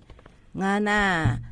abum do le na anyi yo le te kolo uji pha ya nyi ne thapula ma ya nyo he enyu ti ana koni ya kala nga ya nyo ni si bala akuna monti ho thai anona wansu kala nga ya nyo ana koกุมภาพันธ์นิพังอายะกูเชื่อวกันในไงล่ะนะสถานีวิทยุกระจายเสียงแห่งประเทศไทยจังหวัดเชียงใหม่เดียยืนยืนดีสำนักงานประชาสัมพันธ์ที่3กรมประชาสัมพันธ์และยุ่มและนะสวทเชียงใหม่และอย่างเนี้ยน่าอย่างนี้และนะฮะรู้เดือคนนี้ล้อ อุจินี่พอสมพรน่าลุญาเดยนี่เดอันเบบๆนะสถานีอุจิรอบอกเกอพอแน่มาขอแล้วก็คุงอ่ะรอ AM ที่พายาสิเชโกกิโลเฮงอ่ะอย่างเงี้ยน่า Facebook พอจีสวทเชียงใหม่ที่พายาสิเชโกกิโลเฮงอ่ะอย่างเงี้ยน่าอันนี้อยู่น่า Facebook อุจิติดต่อกอยาให้พอแน่กว่านี้น่าหาแม่อย่างนี้อุจิพออุดุธรรมะเดอเยนี่โยอานาลุเนลอเลเยนี่นิมจีอาอยู่ในเอลอจอนเจองานงานวันศุกร์งานกะลาแม่เยนี่ที่ไม่ในนิมจีที่คอลัวเลยจดามาเดเยนี่เดนาลีเชหลังก็นี่รอเยนี่แต่ก็มาขอปานาแม่เฟซบุ๊กปานาแม่นะหาแม่ขอเนี่ยติ๊กต่อเขาปานาลอยเนี่ยแต่ก็ราชการอันอุสอายามละคุยเตอทนจุลาเลเดเยนี่เดที่ไม่ในอุสออายามราชการอันนะติ๊กต่อเขาปานาขอนี่นะหาแม่เยนี่งาติ๊กต่อชมยานะแล้วเลยเยนี่โอคนเล่าข่าวแล้วชมยาทะเลาะเกิดทำมาเยนี่ที่ไม่ในเห็นนะอุจิอายามชลาไม่ในมาโดงานในอย่างนี้อาคารนึงสอห้องในซอแผ่นะกวนเราจนพัชลามิเนติดต่อไปในมายาดงอาเดวิบาจนเราเจอในวันจันทร์เราอุศอายามเราคุยห้องไงยามะบิโดมาเนี่ยติดต่อไปในห้องไงยามะช่องแท้เนี่ยนะฮะยามเดเยเนี่ยเดนะเยเนี่ยเหรอกานิมจีทองจุฬาเงินในจอมเอ็นในธรรมะเยเนี่ยเราเหรอกาเกลียวจนเงินเราเยเนี่ยเลือดตาอันเนาะชาลาเยเนี่ยเหรอกามีออกมาดูนะเราเนี่ยเธอที่กันในแต่บิโดเอเจเยเนี่ย FM 93.25และคู่งาเดยเนี่ยเดไทยดอปานแต่เงียเดหัวเงินนาล้อเลือตั้งก็เจมาเมื่อก็ก่อนกาในอุศนาลียาลาในย่อยเงินนาลีฮึบะเช่นนี้หลังเกินเงียก็ง่ายเนี่ยเดถึงมีในหัวเงินนาอัดเดืออาคาดอแต่มาเงอล้ออัดเดืออาคาหน้าตาดอต่อลุมาดงามาเงียงาเดมาทอนจุลางาเดยเนี่ยเดแล้วขอเนี่ยไทยดอเนี่ยล้อเถกาการเลือกตั้งก็รอเธอเงียก็เยเนี่ยชนเทนนะหายาแม่เยเนี่ยก็จะมาเมื่อก็ดูแล้วอายมานังการนี่เงียดาแม่เยเนี่ยหรอที่มีในชนเทนนะหาแต่ยาแต่เดเยเนี่ยเดเฮือมากลามีนาเยนี่จะไม่ยาสิญญาภายแล้วจะแม่จากาตาเนี่ยทะเลเดเยเนี่ยยุ่งเจียที่เขาเราจะดามาเยเนี่ยเราเธอก็อุสปาจากการนั่นแหละขอนี่ร้อยเนี่ยเย็นนี่ว่าน่ารวยจากเกือบหายนิ่มจิกไอทิโปแล้วพระจาการเอกาปนมาเดเย็นเนี่ยเดอาคาโนจาการเอกาดันมาเย็นเนี่ยกันเนี่ยนะล้อต่อช้าทิบยุ่มแล้วจะแม่พระบินาหาดามาเย็นเนี่ยโอ้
นะขอนิดช้าเย็นเยี่ยมพอแน่บินาหาดาเดเย็นเยี่ยเด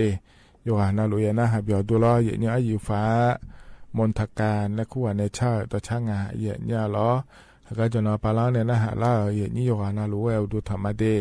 มาข้อปานเนี่ยนะหามาเฟซบุ๊กปานเนี่ยนะหามารอเย็นเยี่ยที่ขอรวยจุดามาเย็นเยี่ยล้อเฮ้ก็เนี่ยนะอยู่ในก็ก็จะรอที่ขอรวยนะหาดามาเย็นเยี่ยดูธรรมะเย็นเยี่ยงั้นเนี่ยแหละมันถ่ายนะหยิบยุ่งอะไรหยิบยุ่งที่ยุ่งนะที่ยุ่งนะจะดีเดย์แล้วหวานปกติเท่ากับยชื่อเฮ้ยลอยไอ้เงี้ยว่าชื่อเฮ้ยที่มาอีสันนี่มาบิชื่อแล้วฉันนี่บิชื่อแล้วเฮ้ยง่าย10%แล้วเฮ้ยว่าที่เดี๋ยวอันนั้นนะโคโรจานเนี่ยละเฮ้ยขนมกับอาจจะกันเนี่ยมาเงี้ยนั่นจะที่ยุ่งนะจริงอ่ะงานไม้ดอกไม้ประดับคันที่49โลก็ป้างานก็ป้าจ่ายจีก็สวนบัวหาก็เฮก็ที่บิวอย่างเงี้ยก็เลยทำนะอันดับแบบจากการอะไรอยู่อันดับแบบยุ่งนะเฮก็ป้าวันที่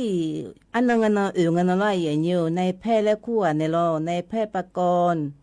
ตุคันเสรีละเลรองอธิบดีกรมอนามัยผู้จีในเอ็นเอลานะเฮเลโมลานะเราอธิมาเฮมือทำมือโจเฮอาคามาอยู่จิมาโลอธิมาเจโดเจงอาเจอย่างเงี้ยเลยอยู่ชุเจจิโดเจงอาเจมาโลนะที่นอนนะโลกูใจติเลยอธิมาจะจัดมังเงโลอยู่ติที่จีพาจ่ายสิเลยอธิมากาแฟดงไงเลยขู่ให้ดื้อโลให้จิมาโลนะกูจ่าวันนั้นมายาโดเจจิน่าอยู่ในโมลานะอินเนอร์แล้วโมลานะ เฮดเจงอาเจอยู่อันนั้นเฮดเจนี่เชตีจ่าดงอาเจนี่เชตีจ่าถึงไม่แน่อาเจดเจงาแล้วงาดเจงาแล้วถึงไม่แน่แล้วยอมมาฮะก็ว่าที่เชตีงั้นเนาะยอมมาจ่าแล้วน่าจิจังน่ะมาคือเดี๋ยวช่วยสั่งมาช่วยกว่านี้คือแม่แล้วคนรู้จะกันเนี่ยมองอะไรอยู่อันนั้น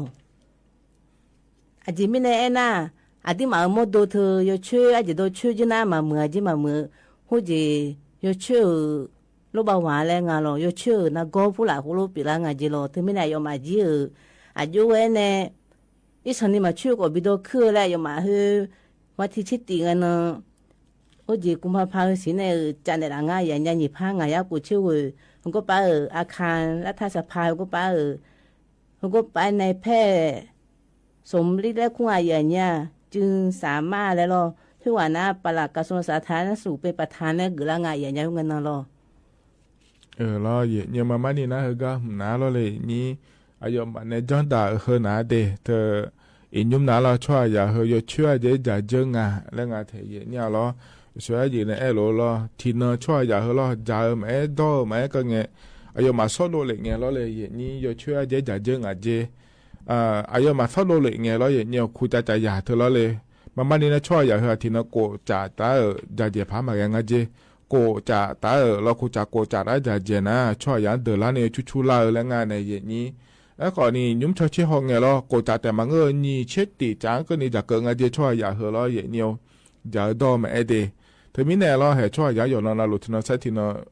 หัวจานะเดินละมีแน่เราอย่างนักกอบอย่างละมีแน่โดยเฉพาะเนี่ย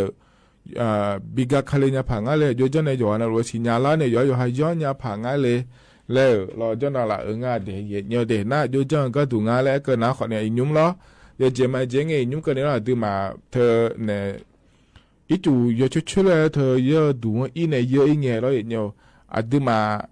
ก็เราดูนะหาละแม่หวานปกติแล้วขั้วเกิดมาโลอ่ะโยเกยแล้วนะหาละไม่อยู่จอนาลุเราเนี่ยน้าหวานปกติก็น่าอยู่ช่วยชานี่เกิดมาล่ะเมื่อน่าขอเนี่ยอาจจะบิกาคาเลล่ะแล้วเราเมื่อน่ามาช่วยเกิดล่ะแล้วหัวเลยนะหาละไม่ในกาแฟหุ่มมาเยอะอย่างเงี้ยเราดูมาทะลุนะหาอย่างเงี้ยนะ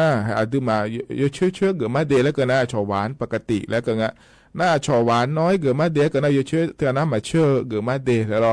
น่ามาช่วยก็ได้ไม่หวานเลยแล้วก็น่าขอเนี่ยมาช่วยเกิดมาเดเราเสด็จช่วยถัดดอกเดในธุรกิจหมองานในอย่างนี้น่าเฮก็อายุในหลวงอาดองเปดาเกิดพ่อเฮน่าเราอย่างเงี้ยอันนั้นเช็ดตีเนี่ยละตาหอบปาก็ดูน่าเดบลาสินะเราเฮก็เลยอันนั้นเช็ดตีเนี่ยละตาหอบปานะอย่างเงี้ยหวานปกติแล้วเธออยู่ช่วยเกิดมาเดแล้วเธอเฮ้ยนายนี่มาบิช่วยกันเนี่ยบิกาคาเลเจอย่างเงี้ยเจมาเจงเรายุ่มอินเนอร์ก็นี่งั้นสิเหรอมาพังอ่ะสิล้อหวานปกติเธอจะเล่นอย่างมาถึงก็ดูอ่อนเนื้อเราอย่างเงี้ยอีจูอยู่ช่วยเลยเธออ่อนเนื้อเดย์อย่างเงี้ยเดย์จะเล่นหวานปกติแล้วคู่เธอคู่จะนี่จะดองอ่อนเนื้อนะเราอันนั้นเช็ดตีเนี่ยเราต่อไปนะที่จ่าเต้เจลังอ่ะรอเงี้ยหวาน100%เธองาเช็ด%แต่บิดเจลังมีเนี่ยเราอันเมียยุ่มนะเราเงี้ยหวานปกติก็นะหวาน100%แล้วก็แต่ที่ยับยุ่มจะช่วยเกิดมาเดย์แล้วยุ่มมาดื่มมาหัวเลยดูอีกเกินในเยอะนะหวานปกติเอถ้าที่ยับ%แล้วบิดเนี่ยงาที่ยับยุ่งเกินนี่เราเนี่ยคู่จ่านี่จ่านะนี่จ่าแล้วไงเนี่ยก่อนเนี่ยเฮก็อันนั้นเช็ดตีกันนั่งก็แล้วนะหวานปกติเกิดมาเดย์แล้วก็นะเฮ้ยที่จ่าเต้เจริญอ่ะที่ป้าเรานี่ก็ขายมีเนี่ยเราเลยนี่ก่อนเนี่ยดื่มมาเราเธอก็กาแฟหุ่มมาดอเดออยู่ช่วยหุ่มมาอีจูอยู่ช่วยมาดอเดอนะเราอันนั้นเช็ดตีกันนั่งก็แล้วไงเฮ้หวานปกติเกิดมาเดย์แล้วพระเองเนี่ยเราอย่างเงี้ยที่ปล่อยมาช่วยเนี่ยเราเลยแล้วขอเนี่ยล่าเดอขอนี่จงอ่ะเราอย่างเงี้ยเธอไม่เนี่ยอย่างนี้มาสิญญาเดอนะขอเนี่ยบิสิญญาก็ดูเดแล้วจะกายอาการนั่นเลยอันนั้นเช็ดติกันนั่นก็แล้วนะอย่างนี้หวานปกติแล้วคู่เธอเกิดมาเดย์แล้วก็เงี้ยเราอามีคู่จานี่จ่าดองเราหัวจะมาที่จ่าเมื่อมาดองเนี่ยงั้นเธอสะดวกช่วยเธอเราเลยอย่างนี้เธอไม่เนี่ยเราอันนั้นเช็ดติเนี่ยเราตาหัวปลาก็ดูนะหวานปกติแล้วเธออายุยศเจมาเจียงเราอายุก็เนี่ยคู่จานี่จ่าดองเนี่ยเขาเฮ้ยบ้าอันนั้นเช็ดติเนี่ยเราตาหัวปลาก็แล้วนะเราที่จ่าแต่บิเจไลเจที่ป้าเราเนี่ยดอกอ้อเฮ้ยบิกาคาเลมิเนี่ยเราเนี่ยเขาเลยจ้าเฮนะจิมิเนี่ยงานเลยสวยเกิดเราอันยุ่มช่วยอย่าเฮยช่วยเจชูเจงอ่ะช่วยเจจ่าเจงอ่ะเลยเฮก็นักก็เปลี่ยนงานเลยเฮก็มาบิเปลี่ยนเลยก็ดูเฮก็เจมาบิจ่าเจก็ดูเดเลยจังโดเนี่ยเกิดด่าเลยก็งานเดย์เนี่ยเดเธ ทีนี้เนี่ยรออย่างนี้เหรอก็อันนั้นเช็ดตีนั่นแหละต่อไปก็ดูหน้าอย่างนี้อย่าจนกาแฟดอเดินนะสิญญาแม่เถอะอย่างเงี้ยหวานปกติแล้วเกิดมาเดย์แล้วถึงก็อ่อนหลังกาแฟอ่อนไอ้เนี่ยนะอย่าช่วยเจริญอย่างรู้มาช่วยในปีงานเดียเนี่ยเดที่ปัวเจ๊อยู่ห้องมันตัวยาพะรอเฮน่ามาช่วยเจ้าน้องละเช็ดทับไปเนี่ยรออย่างเงี้ยหวานปกติกันนะเฮก็น่าเช็ดติงกันนั่งก็แล้วนะคนเนี่ยถึงนั้นมาช่วยในปีมีเนี่ยที่ปัวเจ๊อยู่ให้แม่แล้วเฮเราอยู่นอนน่ารู้เลยอย่าสื่อเจอย่าพังเงินนั่นว่าที่ปัวอาจจะมาคึกกระโดดแล้วอาจจะมาซ้ำมาซักกระโดดแล้วรออย่างเงี้ยไอ้คนเนี่ยอย่างนั้นเรารู้จะโตอีน่าคนนี้ทุเรศอายุคือละแม่อย่างเงี้ยบ่ชมว่าพี่ชมว่าเนี่ยหมอจะก็อิงไงล้อเลยอย่างนี้ถึงก็อย่าเชื่อจะทำใจเดสัชั่วจะทำใจเดและเราสัตตาจะทำใจเดแล้วเราอย่างเงี้ยสัตตาเธอนะวันนี้เราเดือดแต่มันก็ชูโลของเงี้ยอย่างเงี้ยเราหมอจะก็อิงเห็นน้องเราก็เปลี่ยนร่างอะไรบ้างว่าเปลี่ยนร่างอะไรผิวเลยบอเลยแล้วน้องมันหนานะเห็นพักยังไงเดน้องมาตัวเดแล้วนั่นแหละหมอดอนนะหาเดินนะเราอย่างเงี้ยมาคือจะแทนในจามาหมองานก็สกามิเนเอล่างานเลยเนี่ยเจริญเงี้ยเราหันยที่ปอจังเงี้ยเธอสะดวกคู่จะหนีจ่าโดโลชโลหนีจ่าโดโลแล้วหมอมิเนที่จ่าแต่ที่เตไปเจริญมาแล้วเราชโลขอที่เตดอมาเลยอันดับเป็นเงี้ยนะชมมาเลยขอเนี่ยเหรอแล้วโยจก็มาขึ้นเลยเหรอแล้วหนึ่งเนี่ยขอเนี่ยหมอเนี่ยดอนนะหามิเนเราอย่างเงี้ยที่น่าจะนี่น่าจะสมน่าจะน่าจะให้เจ้าหน้าที่จอจะนี่จอจะนะคนนี้ที่พอเจ๊อยู่ให้เมล่าเหรอพลังเ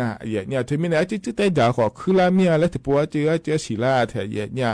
ถ้าก็ไอ้จุยจุดเธอดูขอนี่เงี้ยแม่เนี่ยถ้าก็เลยอันนั้นเช็ดติงกันแล้วอยู่มาวัน100%เธอให้อยู่จีไม่เจ๊งแล้วเจริญเงี้ยคู่ใจนี่จะดึงตัวเนี่ยเหรอวัน100%ไอ้ที่รู้ก็เงี้ยอันนั้นเช็ดติงกันแล้วให้คู่ใจที่จะแต่เจริญเจ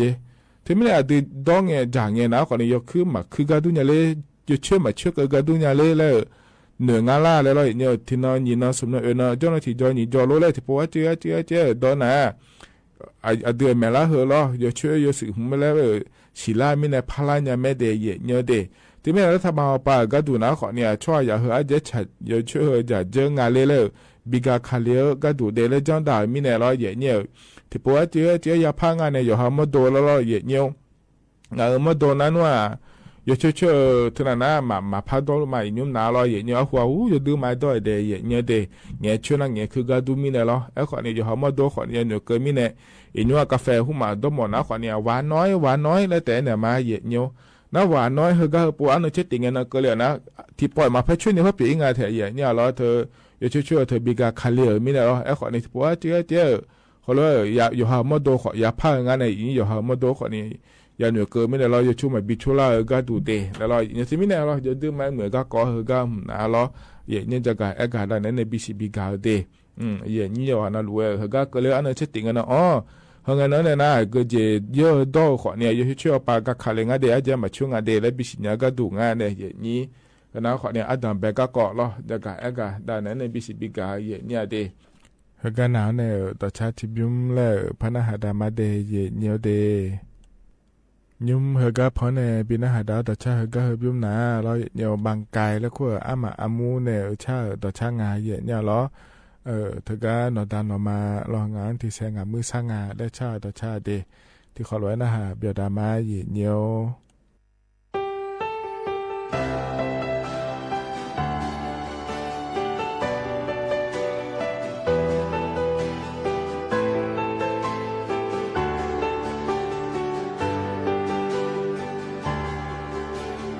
Yo mai ganya non be no ne te nga jo mo khoni ma yu kanya agulo no do mi ne ma choganya a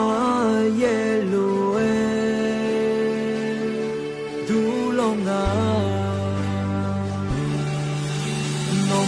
no da ki se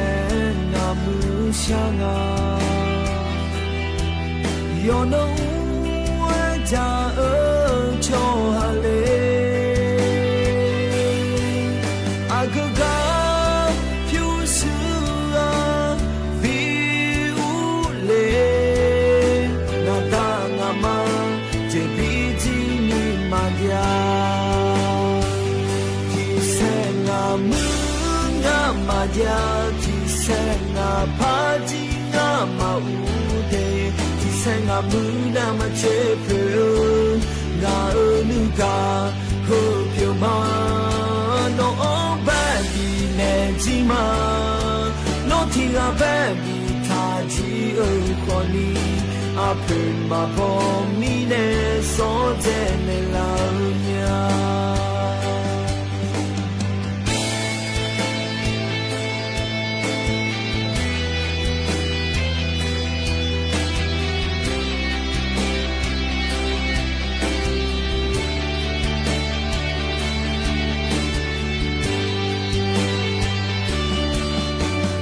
有嘛个娘。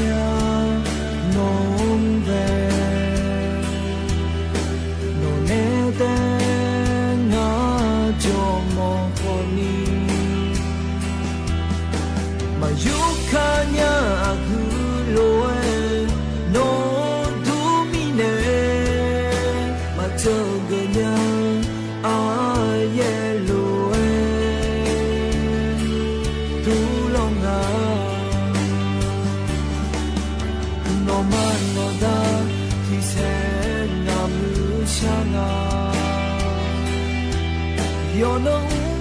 我家儿求哈嘞，阿哥哥飘逝啊，比乌嘞，那当阿妈这笔记你马家，提升阿母阿马家，提升阿帕吉阿马乌。生啊木那么切皮，那女家和皮嘛，侬白比那吉嘛，侬听啊白比他吉儿可你，阿盆嘛婆咪呢所在的老娘。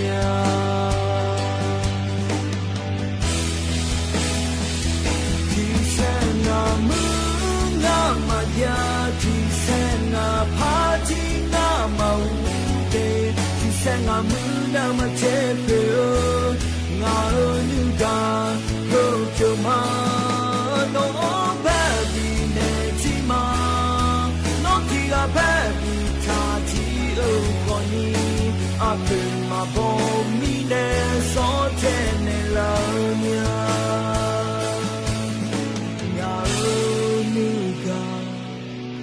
生啊木白嘛白雷浪哎，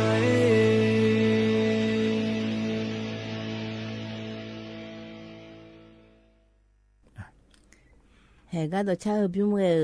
安尼不嘛呢？侬帮盖呢吃都吃个爷娘，嘿个呢等呐，这个个拍两嘛咯爷牛，那个把ngàn máy đồ máyประดับอยู่ก็รอให้ที่โคโรนาดามาเยนิวรอให้กันเตาสวยเนโลรอก็ป้าสวนบัวหาก็รอเยนิว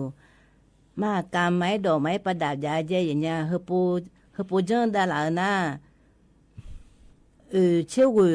เฮปูก็เลยไม่เจเชื่อว่าหรอเอาจีวันอุจจาระอันนั้นนะเชื่อซุ่มเนี่ยเชื่องานเนี่ยก็เกิดอะไรอย่างเงี้ยเชื่อซุ่มเขาเชื่องานเกินนี่ปลาเฮเสียหรอน่านี่พังอะไรกูเชื่อว่าน่าเฮปูจ่าน่านี่เชื่อซุ่มขับบัวเจอย่างเงี้ยก็ป้าเย่เลยโลพูลาเลยอาชนเลยยมือบีมือเลยเจ้าทางงานหรอมีก้ายก้านั่นนี่งานอยู่อำเภอเนี่ยเนี่ยนี่เชื่อซุ่มขับบัวเจเฮก็เฮน่าฮูบานเนี่ยเพียงเลยเจอย่างเงี้ยบาสพานาวาลาเนี่ยก็เนี่ยเพียงเนี่ยอุบาสอบ่หากันนี่เจตัวบีอีงานเนี่ยไอ้ยันเนี่ยเพียงนะอุบานเนี่ยไอ้ยมันเนี่ยอุสยนานเนี่ยสี่โมที่เกอ咯สี่โมที่เกอก็เนี่ยเลมทาดนะอุสยนนาโมเนี่ยเลมทางานเนี่ยตัวเนี่ยยมาเชิงนะสี่โมที่เกอเนี่ยเชิงงานนะเฮก็เชิงนะเฮป้าไม่ป้ายมาจีลำมือทำมาจีเราบาสอบ่หากันนี่โอทอบแล้วคงอาจจะจ้าพูล่ะไอ้เย่พูล่ะเลยสนิทจับมือทำมาเจอย่างเงี้ยทั้งนี้เนี่ยเกิดนั่นนะตัวเพลก็โจน่าก่อนนี้แล้วก็ป้าบิโฮเล่เลยเอ็นเดนน่ะงานเราอย่างนี้ mà xì nhá từ bị xì nhá lệ ngã chỉ không nghe cụ na yêu cho na không nghe bà chế mà cho nghe gà lì mà chế mà cho na còn ni mà ya gà lì yêu khả mi lo chỉ nếu cụ na có ya hoi nga thực ra thưa nó khỏi nhiều khổ nó lụ dân đà mẹ lo dễ nhiều thực ra thế sa bà nó con chiang mày là khu bà này dân đà nga dễ nhà lo thưa nè chế mà mưa là khuyết ở na nuo lo thực ra xuống bộ hà là khuyết na yếm nhớ ni là chỉ hà mưa lôi khá mà giang nga dễ nhà chỉ hà mưa na trên nó là lôi dạ lo ngàn mấy đỏ mấy bà đạp mấy thưa nào loเลยnhíไอ้คนเนี่ยตัวบ่หายอยู่จ้องคนน่ะรู้จังได้ไม่ได้ที่เราคนก็ตัวช่วยยินไอ้เกิดทันเนี่ยรู้ล้ออันเนี่ยเชื่อชุ่มเนี่ยเชื่องานคนนี้ล้อไอ้คนเนี่ยถึงก็เนี่ยขบวนรถแล้วขั้วเธอหนาเราอีกเนี่ยโลอยู่ดื้อไม้จื้อเหมือนเนี่ยแล้วหลายๆเยอะเธอเราอีกเนี่ยเธอหนาคนเนี่ยอุชนาลิสีลาทิเกอเนี่ยอันดับไปดังง่ายเดียเนี่ยเดียอันนั้นเชื่อเงินนะอันนั้นเชื่อเงินนะเราเนี่ยเธอมีเนี่ยเนี่ยเขาก็จะมาเมื่อเราคุยจ่อเดี๋ยวมาเรากำลังขาก็จ่อเนี่ยอันนั้นเชื่อเงินนะเขาก็จะมาเมื่อเราคุยเชื่อสุ่มเงินนะเนี่ยก็เราอุชนาลิเชื่อเงินอุชยนะเนี่ยยอมมาเธอก็ไอ้เจ้าเมืองถ่ายเธอเราบ้าแล้วสะพานนวาระแล้วคู่กันเนี่ยเราจุ่มเธอหุ่นเนี่ยอยู่บ้านสวนมหาแล้วคู่กันบีอีกเฮลอยเนี่ยอุชปานในย้ายไม่เนี่ยเธอก็ไอ้เจ้ามาเยี่ยก็มาเธอเข้าไปแล้วก็เยี่ยไปจ่อเนี่ยคนยังไม่ได้เนี่ยเดี๋ยวอยู่ดื้อไม้เหมือนเนี่ยอยู่คนเราอยู่ดื้อไม้จังหือถ่ายเดียเนี่ยเดถึงมีเนี่ยคอยเนี่ยแม่น่าโหแต่มาเงือเราเลยนี่ถึงก็หลักคุยหนาเลยเนี่ยไม่ยอมขอนี่จังงานสินค้าโอท็อปเบอร์ช่วยอยู่ในไอ้เนี่ยถาวรแล้วน้าไม่ยอมแต่มาเงือเดียเนี่ยไอ้เยี่ยเทียนะเบอร์ไอ้เยี่ยหุ่มหมาหมอเลี้ยวยาเลี้ยวขอนี่ตัวแม่ในเยี่ยนี้บ่ช่างไอ้เยี่ยเราชอดอกกล้วยไม้แล้วคุ้งอ่ะเราเนี่ยเขาเจี๋ยขอนี่มีอันนี้จะเดียเนี่ยเดไอ้เยี่ยหุ่มหมาขาวเดินนะขอนี่เฮืองเงินนะชอดเธอก็เตือนลากาเราเลยนี่รอเยอะเนี่ยไม่ได้เยอะเนี่ยเดที่มีเนี่ยเฮน่าคนนี้อายุเนี่ยแต่ก็กาจากกาดาลังเนี่ยเลเดเยอะเนี่ยเดนั่นเหตุการณ์ที่ก็พัฒจากกาดาลังเนี่ยเยอะเนี่ยล้อคันนึกสอที่น่าสอบแผงกันนะก็ละสอยแม่เยอะเนี่ยการเลือกตั้งสมาชิกสภาผู้แทนราษฎรฮอนเนอร์การออกเสียงประชามติเลือกขั้วเธอก็ละอันหนึ่งร้อยเนี่ยในเฮก็ปนที่อันนั้นสื่อแล้วร้อยเยอะเนี่ยอันดับแบบโปรอย่าเลือกตั้งขอนี้โจดูเราเลยนี่น่าออกเสียงประชามติเธออย่างนี้มีอะไรอันดับแบบโปรไม่ได้เงาไม่โดขอนี้มันอยู่แถวนี้เจ้าละเงี้ยจ้องหัวมาสิไอ้ขอนี้เขาก็โปรอยู่แถวนี้นะอันดับแบบโปรมีอะไรหนึ่งโจลุมังงาขอนี้ล้อออกเสียงประชามติแล้วจะรอรัฐบาลไทยมีของย่องหือเดือดเหยสิผ้าหมอเมียโลยาหมอเมียโลมายาหมอยาโลอยู่หมอยาโลเลยบีกอเธอแล้วเลยอย่างนี้เธอมีเนี่ยเขาก็ก็เลยรออาจจะนั่งเงินนะที่อันนั้นอยู่สุดเลยก็ไม่อาจจะเจอเนาะอาจจะมาเจอเนาะเลยอาจจะยืนอยู่ในจักรอะไรอย่างนี้ที่ก่อนนะแต่อยู่โดนในจักรได้เนี่ยเยอะเนี่ยล้อมาเจอเนาะเจน่าล้อเยอะเนี่ยถึงกับบัตรเลือกตั้งแล้วคุ้งล้อยาวแต่นะแล้วเนี่ยไปอยู่ในไม่โดนเนี่ยเจมาเกเพียนเนี่ยเจเฮดตัวตัวรัวงั้นเนี่ยก็เฮดเจนะเจเอาไปบ้านเนี่ยอยู่บ้านอะไรเยอะเนี่ยเดถึงกับเนี่ยสตาร์ทด่านเนื้อล้อเฮ้ยก็ยุ่งจีก็เลยส่วนเนี่ยพาง่ายสตาร์ทด่านเนื้อมาฮัลโหลก็มาเจอเนี่ยจะได้เยอะเนี่ยเดน่ารอเยอะเนี่ยเธออาบาโถที่อันนั้นเฮยก็มาได้เห็นงั้นเฮ้ยก่อนเนี่ยมาได้แล้วในยาเดือยก็งั้นเฮ้ยยกให้ยังไงชกกามาล้นเธอหน้ามันเงี้ยเนี่ยเพียบดเดือดร้อนหน้านัวล้อก็น่าเห็นงั้นเฮ้ยกรรมการในบินเนี่ยแล้วก็เสือหุ่นยาหลานเนี่ยเฮ้ยก่อนเนี่ยมาได้อาบาโถในเฟซบุ๊กปาดองโลติดต่อเขาปาดองโลเฮ้ยเจน่าลูบ้านเดียเนี่ยเดที่มีเนี่ยฮัลโหลมาจังเนี่ยเดแล้วยังไงเนี่ยงั้นเนี่ยนี่นะที่อันนั้นบอยู่หันเหนือเหมือนเนี่ยล้อช่วยอย่าเอี้ยละสังอะไรแล้วโลถอนเนี่ยเราผู้ใหญ่เสือเนี่ยบิกอเอี้ยคนโลกคนนี้มาเกิดเนี่ยเจเนี่ยล้อเฮือก่อนไหนเดเฮือก่อนไหนเดแล้วมาเกิดเนี่ยเจเดเนี่ยเดฮัลโหลหมอนะคนนี้ย่อปาบังแล้วสองงาเทเนี่ยล้อที่มีเนี่ย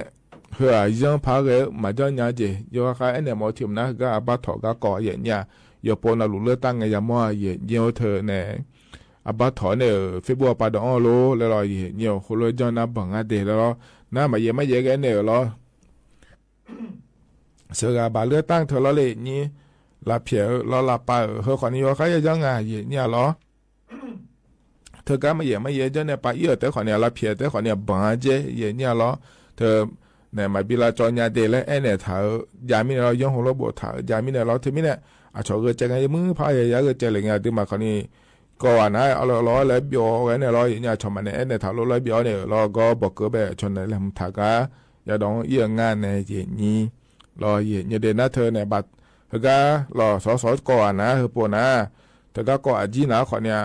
เธอก็เนี่ยออกเสียงประชามติแล้วควรจะที่โปเลยพยากรณ์งานสิเดียเนี่ยเด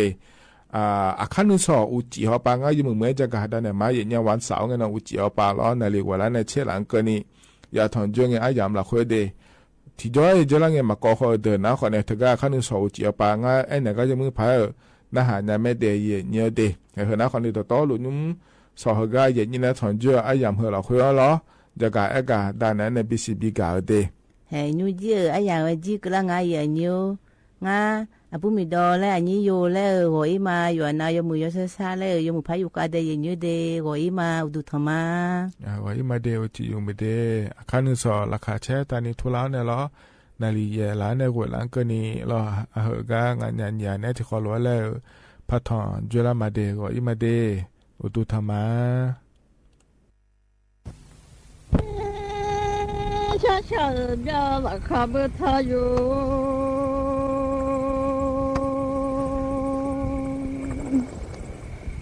要老板你往下，地拉空啊，不打上下了你就呀，路光啊，马一扎米好个用啊，叫我马一毛草好个在卡，草干开那个哦。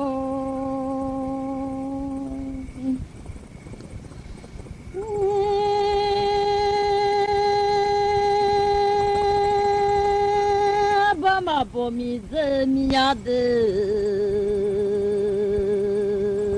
我不送妈妈波，米子米呀，上马老去马弄马波，那罗米呀，不打让你让下地拉路哎好干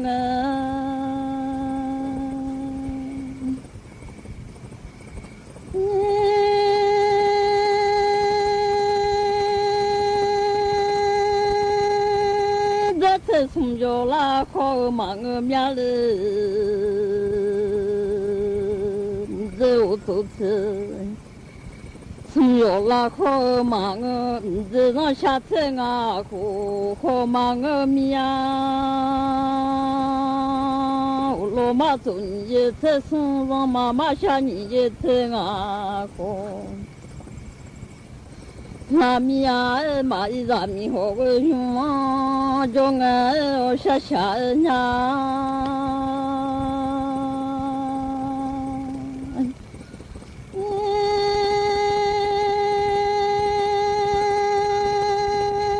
这里啊，草马都变那个哦，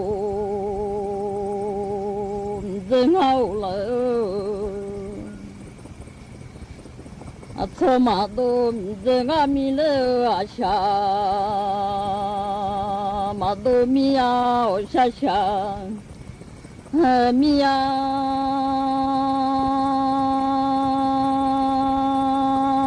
叫老让你让下地拉路哎好干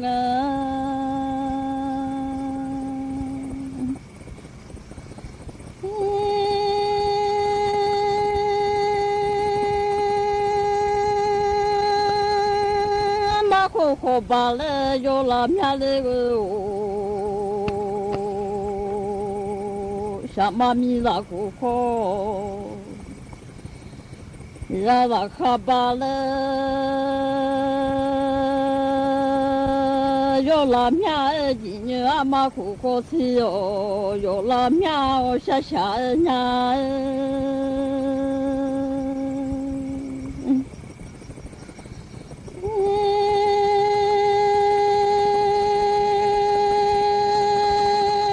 马好好把来要拉个，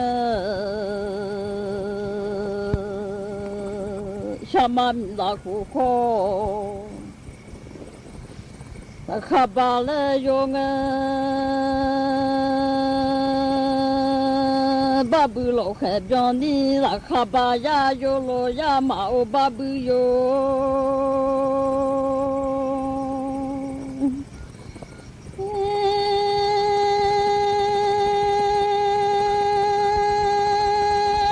把不老开表呢，咋看把家有啊，这民族学来啊，把都来个。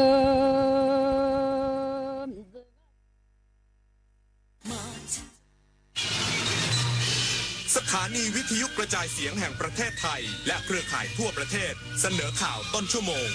รู้เร็วรู้จริงเกาะติดทุกสถานการณ์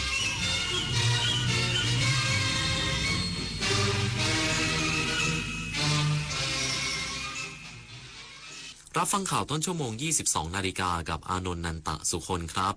กระทรวงวัฒนธรรมรณรงค์เชิญชวนคนไทยสวมใส่ชุดไทยย้ำไม่ปิดกั้นกรณีห่มสบายใส่ยีนเพราะเป็นการส่งต่อแฟชั่นเข้าถึงคนรุ่นใหม่อีกสักครู่กับมาติดตามรายละเอียดครับ 8 กุมภาพันธ์นี้ทุกเสียงคือพลังอย่าลืมไปใช้สิทธิ์เลือกตั้งสมาชิกสภาผู้แทนราษฎรและออกเสียงประชามติตั้งแต่เวลา 8 นาฬิกาถึง 17 นาฬิกาณหน่วยเลือกตั้งที่มีชื่อตรวจสอบรายชื่อผู้มีสิทธิ์ได้ที่ www.ect.go.th แอปพลิเคชัน Smart Vote หรือสายด่วน 1444 สร้างสรรค์ประเทศไทยพร้อมใจไปเลือกตั้ง 8 กุมภาต้องการสามใหม่เลือกคนที่ใช่เลือกพรรคที่ชอบสีเขียวเลือกถึงคนชมพูเลือกถึงพรรคท่านนโยบายน่ารักเลือกพรรคเลือกคนบัตรสีเหลืองต้องแสดงตัวตนใหม่เห็นชอบไม่เห็นชอบรวดโลงไปครบแล้ว3 ใบไปใช้สิทธิ์ เลือกตั้งทั้งทีต้องไม่ให้พลาด3 สี3 บัตรเข้าใจให้ครบก่อนเข้าคูหาสีเขียวเอาไว้เลือกตั้งสสแบบแบ่งเขตสีชมพูเอาไว้เลือกพรรคเลือกนโยบายที่คุณชอบและสีเหลืองเอาไว้ออกเสียงประชามติ1 เสียงของคุณมีความหมายต่อประเทศจำสีให้ได้ใช้สิทธิ์ให้ครบ8 กุมภาพันธ์นี้ออกไปใช้สิทธิ์พร้อมกันอนาคตไทยเริ่มจากการเลือกของคุณ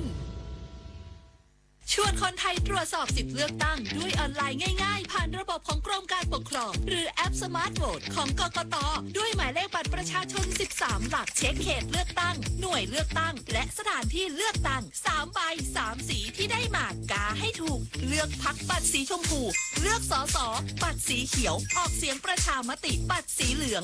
วันอาทิตย์ที่ 8 กุมภาพันธ์นี้พบกันเวลา 8 นาฬิกาถึง 17 นาฬิการัฐมนตรีว่าการกระทรวงวัฒนธรรมรณรงค์คนไทยสวมใส่ชุดไทยเตรียมการประกาศขึ้นทะเบียนมรดกโลกย้ำไม่ปิดกั้นกรณีห่มสบายใส่ยีนเพราะเป็นการส่งต่อแฟชั่นเข้าถึงคนรุ่นใหม่นางสาวซาบิดาไทยเศรษฐ์รัฐมนตรีว่าการกระทรวงวัฒนธรรมกล่าวถึงกระแสนุ่งสบายใส่ยีนที่กำลังเป็นที่นิยมในขณะนี้โดยมองว่าเรื่องของแฟชั่นไม่มีข้อจำกัดและไม่ควรเอาวัฒนธรรมมาปิดกั้นในเรื่องของการแต่งกายกระแสการแต่งกายชุดไทยยังส่งผลดีต่อการรณรงค์ให้คนไทยสวมใส่ชุดไทยเป็นการส่งต่อแฟชั่นเข้าถึงคนรุ่นใหม่ซึ่งกระทรวงวัฒนธรรมได้ดำเนินการให้ประชาชนสวมใส่ชุดไทยพระราชนิยมทั้ง8แบบของสตรีและบุรุษอีก3แบบที่ยูเนสโกจะมีการพิจารณาขึ้นทะเบียนเป็นมรดกทางวัฒนธรรมที่จับต้องไม่ได้ของมนุษยชาติช่วงปลายปีนี้จึงอยากให้ทุกภาคส่วนร่วมกันเผยแพร่ประชาสัมพันธ์ในเรื่องของชุดไทย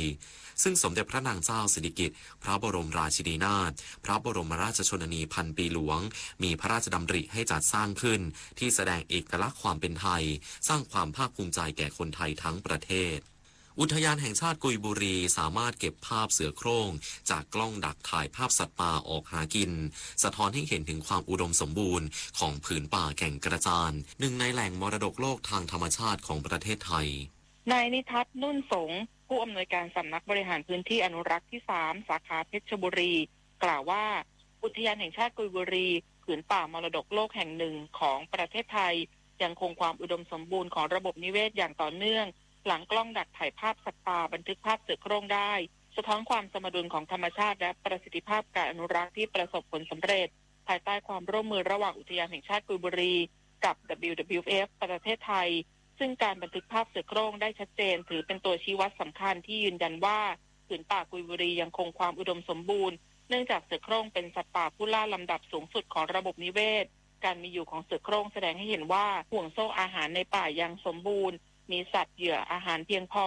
และระบบนิเวศยังอยู่ในสภาวะสมดุลสำหรับอุทยานแห่งชาติกุยบุรีเป็นส่วนหนึ่งของผืนป่ามรดกโลกกลุ่มป่าแก่งกระจานที่ได้รับการขึ้นทะเบียนเป็นมรดกโลกทางธรรมชาติจากองค์การยูเนสโกมีความหลากหลายทางชีวภาพสูงและเป็นแหล่งอนุรักษ์สัตว์ป่าหายากหลายชนิดโดยเฉพาะเสือโคร่งช้างป่ากระทิงและเลียงผาที่ยังคงมีประชากรอาศัยอยู่อย่างมั่นคงปิยาพันธ์ยังเทียนรายงานกรมอนามัยเชิญชวนสถานประกอบการฟิตเนสทั่วประเทศยกระดับมาตรฐานความปลอดภัย5ด้านส่งเสริมคนไทยออกกำลังกายลดเสี่ยงโรคไม่ติดต่อเรื้อรังหรือ NCD ในช่วงค่าฝุ่น PM 2.5 พุ่งสูงแพทย์หญิงอัมพรเบญจพลพิทักษ์อธิบดีกรมอนามัยเปิดเผยว่าฟิตเนสเป็นหนึ่งในสถานที่ออกกำลังกายที่ประชาชนให้ความสนใจเป็นอย่างมากมาตรฐานสถานประกอบกิจการด้านการออกกำลังกายเพื่อให้ประชาชนได้รับบริการที่ได้มาตรฐานปลอดภัยในช่วงที่สถานการณ์สภาพแวดล้อมมีค่าฝุ่นสูงและเพื่อช่วยลดการเกิดโรคไม่ติดต่อเรื้อรังหรือ NCD อาทิโรคหัวใจเบาหวานความดันโลหิตสูงและอื่นๆให้กับประชาชนที่อาศัยอยู่ในเมืองกรมอนามัยจึงแนะนำให้ออกกำลังกายที่บ้านหรือสามารถเลือกใช้บริการฟิตเนสแทนได้โดยเชิญชวนฟิตเนสทั่วประเทศพัฒนาความปลอดภัย5ด้านเช่นด้านอาคารสถานที่และสิ่งแวดล้อมอาคารมั่นคงแข็งแรงและได้รับใบอนุญาตตามกฎหมายควบคุมอาคารระบบระบายอากาศดีมีแผนเตรียมความพร้อมสำหรับการช่วยชีวิตอัคคีภัยอพยพซ้อมแผนอย่างน้อยปีละ1 ครั้งจัดให้มีชุดปฐมพยาบาลเบื้องต้นพร้อมใช้งานมีเครื่องกระจุกหัวใจไฟฟ้าอัตโนมัติหรือเครื่อง AED ซึ่งต้องได้รับการตรวจเช็คทุก3 เดือนมีจุดล้างมือหรือเจลแอลกอฮอล์ทำความสะอาดจุดสัมผัสร่วมทุก 1-2 ชั่วโมงนฤมลอุดมพรรายงานจบข่าวอานนท์นันตะสุคนอ่านรับฟังข่าวครั้งต่อไปเวลา 23 นาฬิกาติดตามข่าวที่นำเสนอไปแล้วได้ที่ www.thainews.prd.go.th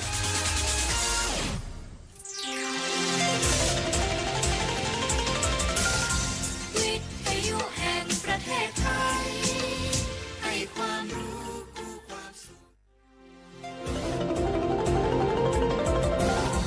วิทยุแห่งประเทศไทยให้ความรู้คู่ความสุข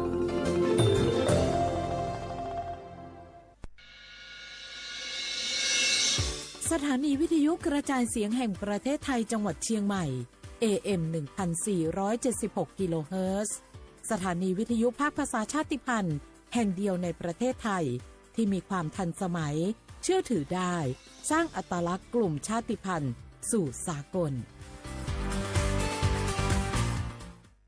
เอาล่ะแก้วเกยสังเกตก็ในปฏิทินไทยมีวันสำคัญเกี่ยวกับสถาบันพระมหากษัตริย์อยู่เกือบทุกเดือนเลยนะแต่ก็นี่แต่กะก็อย่างเช่นเดือนมกราคมวันที่17วันป่อขุนรามคำแหงวันที่18วันสมเด็จพระนเรศวรมหาราชส่วนเดือนมีนาคมวันที่31วันพระบาทสมเด็จพระนางเกล้าเจ้าอยู่หัว2เมษายนวันคล้ายวันพระราชสมภพกรมสมเด็จพระเทพราช6เมษายนวันจักรี4พฤษภาคมวันชัดมงคล3มิถุนายนวันเฉลิมพระชนมพรรษาสมเด็จพระนางเจ้าพระบรมราชินีใจวันที่28กรกฎาคมวันเฉลิมพระชนมพรรษาพระบาทสมเด็จพระเจ้าอยู่หัววันที่12สิงหาคมกับวันแม่แห่งชาติ24กันยายนวันมหิดลนี่เดือนตุลาคมก็มีวันสำคัญก็คือ13ตุลาวันคล้ายวันสวรรคตของในหลวงรัชกาลที่9วันที่21ตุลาวันคล้ายวันพระราชสมภพสมเด็จย่าและก็23ตุลาก็เป็นวันปิยมหาราชวันที่14พฤศจิกายนวันพระบิดาแห่งฝนหลวง25พฤศจิกายนวันวชิราวุธและก็วันสำคัญในเดือนธันวาคมคือวันที่5วันป่อแห่งชาติครับสังคมไทยเฮาให้ความสำคัญกับวันเหล่านี้คนไทยฮักและก็เทิดทูนสถาบันพระมหากษัตริย์เพราะสถาบันพระมหากษัตริย์อยู่คู่กับคนไทยมาอย่างยาวนานปรารถนาดีจากสำนักงานประชาสัมพันธ์ที่3กรมประชาสัมพันธ์ค่ะ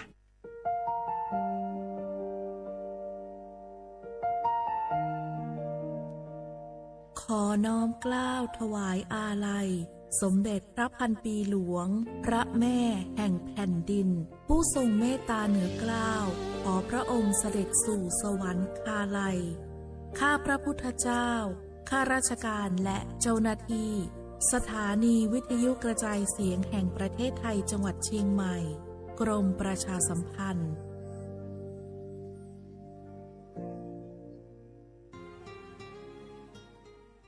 This is a moment of profound grief for the Kingdom of Thailand.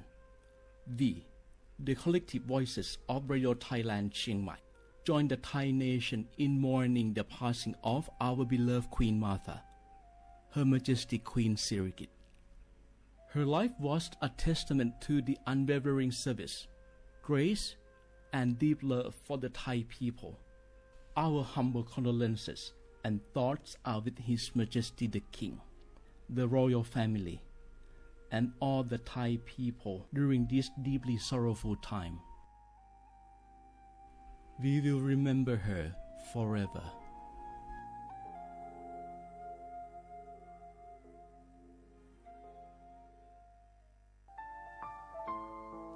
เฮาข้าพี่น้องเจ้าคือไต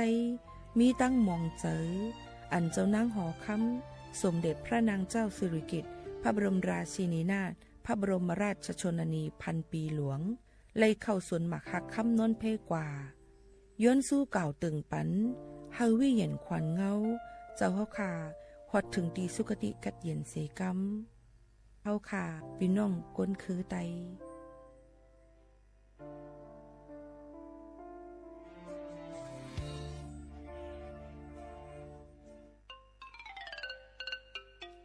กุมภาต้องการ3 ใบเลือกคนที่ใช่และเลือกพรรคที่ชอบ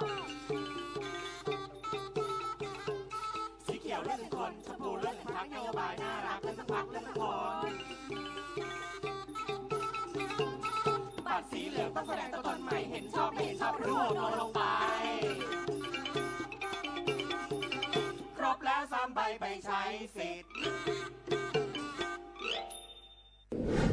ในช่วงนี้หลายพื้นที่ของประเทศไทยอากาศหนาวเย็นอย่างต่อเนื่องโดยเฉพาะยอดดอยและยอดภูประชาชนอาจเสี่ยงต่อโรคและภัยสุขภาพจากอากาศหนาวได้ขอให้ทุกคนเฝ้าระวังโรคที่พบบ่อยในฤดูหนาวได้แก่ไข้หวัดใหญ่ปอดอักเสบโรคอุจจาระร่วงโรคหัดโรคมือเท้าปากรวมทั้งภาวะเจ็บป่วยหรือเสียชีวิตจากอากาศหนาวโดยไม่ทราบสาเหตุโดยเฉพาะผู้ที่ไม่สวมใส่เสื้อผ้ากันหนาวหรือผู้ที่ดื่มสุราเป็นประจำป้องกันง่ายๆเริ่มที่ตัวเราดูแลสุขภาพให้แข็งแรงออกกำลังกายสม่ำเสมอรับประทานอาหารปรุงสุกดื่มน้ำสะอาดล้างมือบ่อยๆไม่ใช้ของส่วนตัวร่วมกับผู้อื่นและหากมีอาการไอจามอย่าลืมสวมหน้ากากอนามัยทุกครั้งขณะอยู่ในที่แออัดที่สำคัญควรรักษาความอบอุ่นเตรียมเสื้อผ้ากันหนาวให้เพียงพอ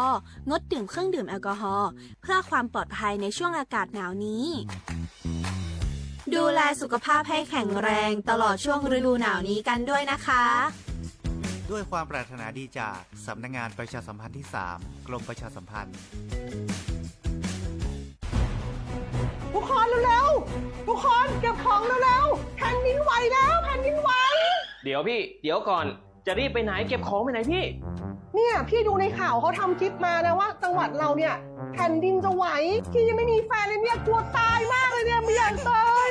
เอ้าพี่ไปฟังข่าวปลอมมาอีกแล้วเหรอทำไมพี่ไม่ไปดูข้อมูลแผ่นดินไหวที่แอป Earthquake หรือว่า Thai Disaster Alert อ่ะเขาบอกข้อมูลหมดเลยว่าสถานการณ์แบบไหนระดับไหนต้องทำตัวยังไงบ้างอีกอย่างถ้ามือถือพี่ไม่มีเน็ตเนี่ยเขาจะมีเซลล์บอร์ดแคสส่งข้อความแจ้งเตือนมาที่โทรศัพท์พี่โดยตรงเลยพร้อมข้อปฏิบัติด้วยเหลือแค่พี่ปฏิบัติตามนั่นแหละ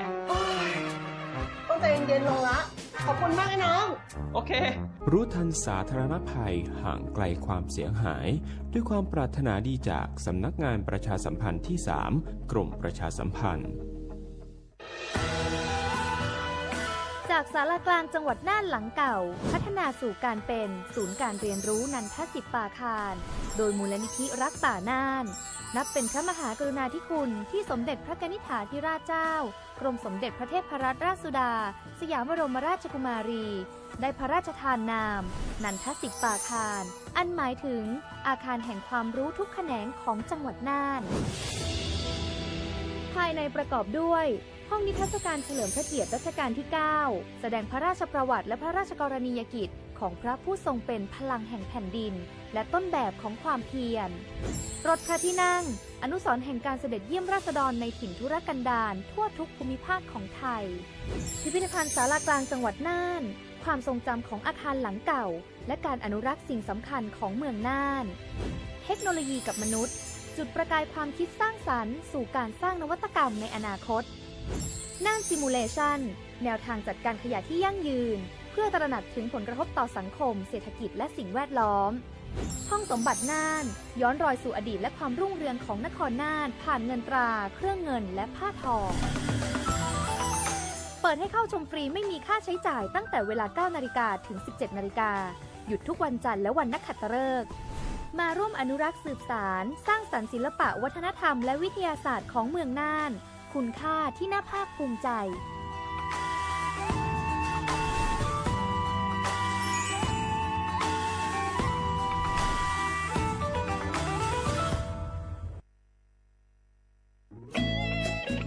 เสียงของท่านมีความหมายต่ออนาคตประเทศการเลือกตั้งคือโอกาสสำคัญที่ประชาชนจะได้ร่วมกำหนดทิศทางบ้านเมืองขอเชิญชวนพี่น้องประชาชนผู้มีสิทธิ์เลือกตั้งทุกท่านออกไปใช้สิทธิ์เลือกตั้งปี 2569 เลือกคนดีเลือกผู้แทนที่ตั้งใจทำงานเพื่อประโยชน์ของประชาชนบดีปล่อยให้เสียงของท่านเงียบหายเพราะประชาธิปไตยเริ่มต้นที่การไปใช้สิทธิ์ร่วมกันไปเลือกตั้งอย่างพร้อมเพรียงกันวันอาทิตย์ที่ 8 กุมภาพันธ์ 2569 8 โมงเช้าถึง 5 โมงแลงใช้สิทธิ์ใช้เสียงเพื่ออนาคตของประเทศไทย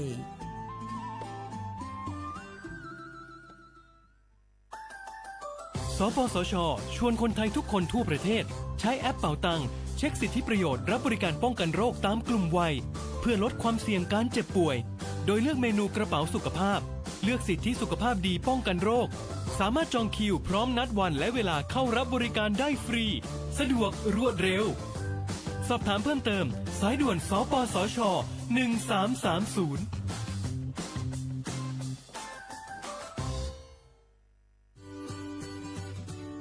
พี่น้องเฮาเขาค่ะพอถึงมาในวันอาทิตย์ที่8เดือนธันวาคม25ปากไป69พี่น้องเฮาเขาจะจื้ออันเลยเป็นเจอคือไทยสัญชาติไทยเย้าอย่าไปลืมก่อยหย่อนเนแคบกลางเจอกว่าเลือกตั้งอองตีมีจื้อเฮาขานั่นไหนค่ะข้าวย่าม8 โมงกลางในต่อถึง5 โมงไว้วันค่ะอ้อคักตอนง่ายๆค่ะเตเจ้าวัดไว้กับตัวอันเดียวกุ้ยก้นอันมีสุนตาเดกว่าหย่อนในแคบกลางเจอเตเลยวัดไว้หย่อนในแคบกลางใจอยู่3ไว้3สีจ้อมกันในค่ะอ้อสีเขียวเตเป็นวัดไว้เลือกตั้งสสแบบแบ่งเขตเลือกตั้งค่ะสีของเตเป็นไว้เลือกตั้งสสแบบบัญชีรายชื่อและสีเหลืองเตเป็นไว้ออกเสียงประชามติแก้ไขรัฐธรรมนูญในค่ะออกกว่าใจสุนในสุนเป็นตาอนาคตตั้งนาอันฮอกคาเลือกไว้ลุยมือตัวเจ้าเก่าอย่าลืมกว่าเลือกตั้งกันค่ะนะ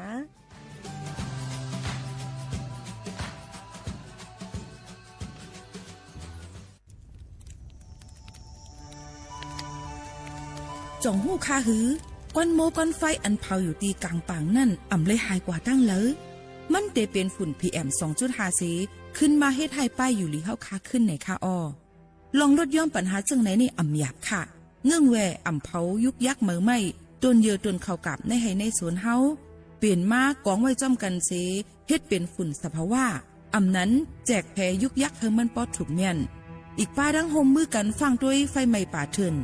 เฮาขาดฉุกลีไลผูกต้นไม้น้ำเพิ่มปันปืนตีสีเขียวเฮ็ดเฮาจันล้มเสียนใส่ตาเฮากูก็เลยตั้งมุงมองเฮาลีเสฐานหน้ากอกับสืบปืนเผาตี3กรมประชาสัมพันธ์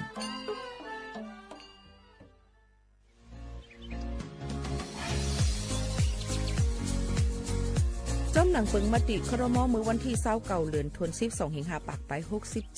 เฮาฮิปเน็ตแกลิดปัญหาสถานะและสัญชาติคนอันอยู่ตั้งเมืองจึงไทยจอมมาตรา17นั่นตอนตาพี่น้องเฮาเขาอันเข้ามาอยู่ตั้งเมืองไทยหึงนั้นและมีไว้เขาจอมปึงเฮากว่ายืนย้อนสถานะต่างดาวเขาเมืองถูกแม่นจอมปึงไล่ตอนตาลูกอ่อนอันเกิดตั้งเมืองจึงไทยมีอู่อำนั้นก็แม่มีไว้ทะเบียนประวัติบุคคลไม่มีสถานะทางทะเบียนอำนั้นไว้10 ปีถูกแม่นยาวในจึง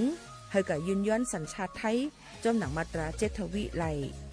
พออยู่ตั้งกรุงเทพมหานครกว่ายืนไลตีสำนักบริหารการทะเบียนกรมการปกครองพออยู่ตั้งต่างเจตวันในจึงกว่ายืนไล่จอมหนังวัดไว้อันเปิ้นออกปันเฮาคานั่นเข้าย้ำเหตุการณ์จอมหนังหลงปองจึงต่อพอถึงวันที่29เดือน62ปากไป69ค่ะ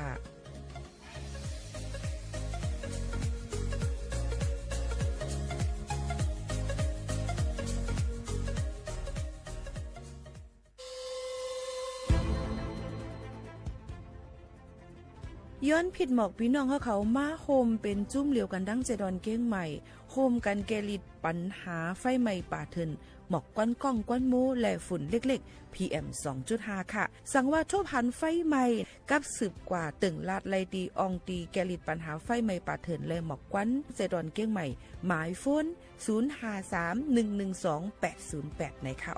เจดอนเก้งใหม่ค่ะออกปักเปิงหมายมีเฮกังแกลิดปัญหาหมอกก้อนก้องก้อนโมและฝุ่นเล็กๆ PM 2.5 เนื้อปืนตีเหลออันอ่ำเลยคว้างเฮาเผาผ่านมาดีแอปพลิเคชันไฟดีห้ามเผากำเร็วในนั้นค่ะอย่าไปเผาล้าอ่ำว่าได้เป็นตีกลางปางอองตีห้ามเผาเกยยุกยักไม่ตอกกูอันในค่ะแต่เอาวันที่1เดือน1อิงเกรด2เหงปลาย26ต่อถึงวันที่31เดือน5 2เหงปลาย26ในผู้เหลอเผอเฮ็ดผิดปักเปิงเตญาตัวตามตั้งผิดจำหนังปักเปิงหมายมีกำเหลวในนั้นค่ะเลยตั้งมุงมองไฮลีเซห้องการฐานฐานาก่อกับสืบเจดอนเก้งใหม่มาโฮมเป็นจุ่มเหลวกันดั้งเจดอนเก้งใหม่โฮมกันรักษาสภาวะฟิงตื้นเป็นเฮ็ดให้จันล้มถวยเจออันลีต้องฟ้าแสนเสออ่ำมีหมอกกวนกองกวนโม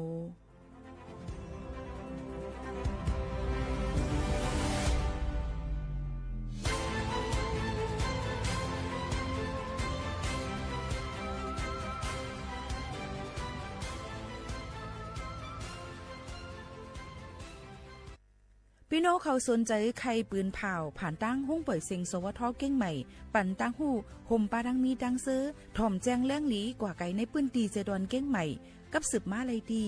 สวทเก้งใหม่หมายฟ้น053276068และ0922468579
เมื่อสูงค่าเมื่อสูงพี่น้องผู้ยินถ่อมเฮาค่ะตั้งเสียงกูก็กูก้นค่ะชบกันที่เนอตอนการฮงปล่อยเสียงสวทเก้งใหม่ AM 147เฮากี่ละเฮิร์ทค่ะสถานีวิทยุกระจายเสียงแห่งประเทศไทยจังหวัดเชียงใหม่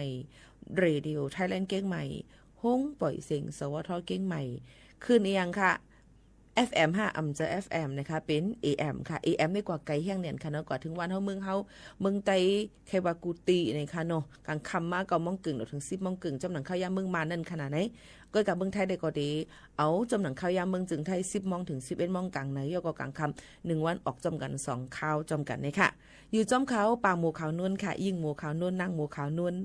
หมูขาวนวลเนาะมันก็ตรงตักจื้อค่าก็พี่ดูติ๊กๆนี่ค่ะเนาะมันก็ต้องว่าเมื่อซุ่มค่าไปนั่งอย่างหลายๆกลุ่มหัวจื้อค่าก็มีนำเนี่ยก็ก็มีอันเดียวค่ะหมูขาวนวลนี่ค่ะนะอยู่เป็นก็เซพี่น้องเขาเอามาดังเพลงความวันไตเตะหลอดแล้วเนี่ยค่ะเอามาฝากตอนจุดถึงพี่น้องเขาให้อันกันต้องตื่นนะคะลูกตื่นขึ้นมาครึ่งปองให้สร้างฮักลีเซออนต้นเซเก่ากันนะคะพร้อมกันเป็นแห้งใหญ่แต่เจอคือเขาขานั่นเนี่ยค่ะยันบอกว่ามือผูกมาในก็ที่เป็นวันลำลองตอนดาก้นเจ้าคือไตเฮาค่ะยันเปิดเป็นวันเจอจัดจึงไตขอบขบ69 ปีในนั่นค่ะเปิ้นก็ติดจัดเฮ็ดกันหลายตีหลายตั้งเฮาค่ะก็อำเลยกว่าเข้าห่มปังป้อยเสตาก็กับว่ามันอยู่ที่ตัวเฮาใจเฮานั่นค่ะว่าเฮาค่ะเป็นเผอลูกตีเลยไหมอย่าไปหลงลืมตัวอย่าไปหลงลืมว่าเฮาเป็นเผอจำจังหนังไหนค่ะกำมาอย่าไปเฮ็ดตัวเหมือนจังหนังโว้ยเหยียบหายกวายเหยียบแน่นั่นในค่ะเนาะก็ก้อยกาซึ่งหือกอลีค่ะเสียงความลาตั้งจ่าเฮาค่ะคอความมันเฮาค่ะลัดนั่นมันตื้นเต็มมีผ่าลอยอยู่อิดเดียวเนี่ยค่ะจะว่าน้ำตาผ่าล้อเราไว้ในค่ะเนาะเสียงก้นเฮาค่ะเสียงข้อความลาตั้งจ้าค่ะนั้นมันตื้นผ่ามาอยู่ยาวค่ะว่าเฮาค่ะเป็นก้นเจอคือสังกัดให้รัดนะคะปอว่าเฮาค่ะรัดยาวได้ก็มันก็ตื้นมีอยู่อิดนั่นน่ะมาได้เป็นตั้งกิจตั้งเยี่ยมห้ามาเสียงมันห้ามันก็ได้ผ่ายาวอิดนั่นเขาไหนเนี่ยก็ตื้นที่เป็นตีฮู้จักมักซื้อกันดีเนี่ยนั่นค่ะพี่น้องเขาค่ะนี่ก็เอามาฝากปันปอไม่พี่น้องเขาในตอนการมื้อในเป็นวันศุกร์ในค่ะวันศุกร์วันที่6เดือนธันวาคมเหงปลาย26เนี่ยค่ะเป็นเดือน3รวง4ค่ำฮอดถึงมาในวันมื้อไหนอยู่เป็นก็เสจอมกันเอาข่าวออนตั้งในเอาข่าวเงามาฝากตอนถึงปอไม่พี่น้องเขาก่อนค่ะพี่น้องเขาโจกายย่ำพองตะเหลียวนั่นในค่ะเนาะก็เตเลยหันว่าในนั่นค่ะฟิงฟ้าราศีแปลกปึงแหลกลายกว่าเต้ๆวาในนั่นค่ะเอาพี่น้องเขาย้อนนั่นแหละตั้งปอดห้องจึงไทยหลายๆตีเตมีฝนตกลงมาในวันที่8ต่อพอถึงวันที่10ในฝนได้ตกหมางปืนตียาวก็ปอไว้ฝนตกยาวหำเตกัดมาแทงกำหนึ่งปอไว้กัดยาวในเตเข้าสู่ในข้าวแห้งแล้งข้าวไม้ยาวในจึงหมอกกวนกองกวนโมก็เตมีมาเพียม2.5ก็เตมียาวก็ปีในอันเตไม่แห้งเตอหรือเสเปิ้นนั่นนะคะเตจางขึ้นสูง43องศาเซลเซียสดูก่อนนะคะในปีในนะคะนะก็เตไม่หรือเสกูปีในนั้นค่ะเอาพี่น้องเขาถ่อมด้วยลีค่ะนะก็นั้นแหละในข้าวปีในนั่นนะคะเตมีตีเหลือหลาอันเตไม่นำเตอหรือเสเปิ้นแห้งเตอหรือเสเปิ้นนั่นเตมีตีตั้งใจตอนลำปางเตมีตีแม่ฮ่องสอนมีเมืองตากเจอในค่ะพี่น้องเขา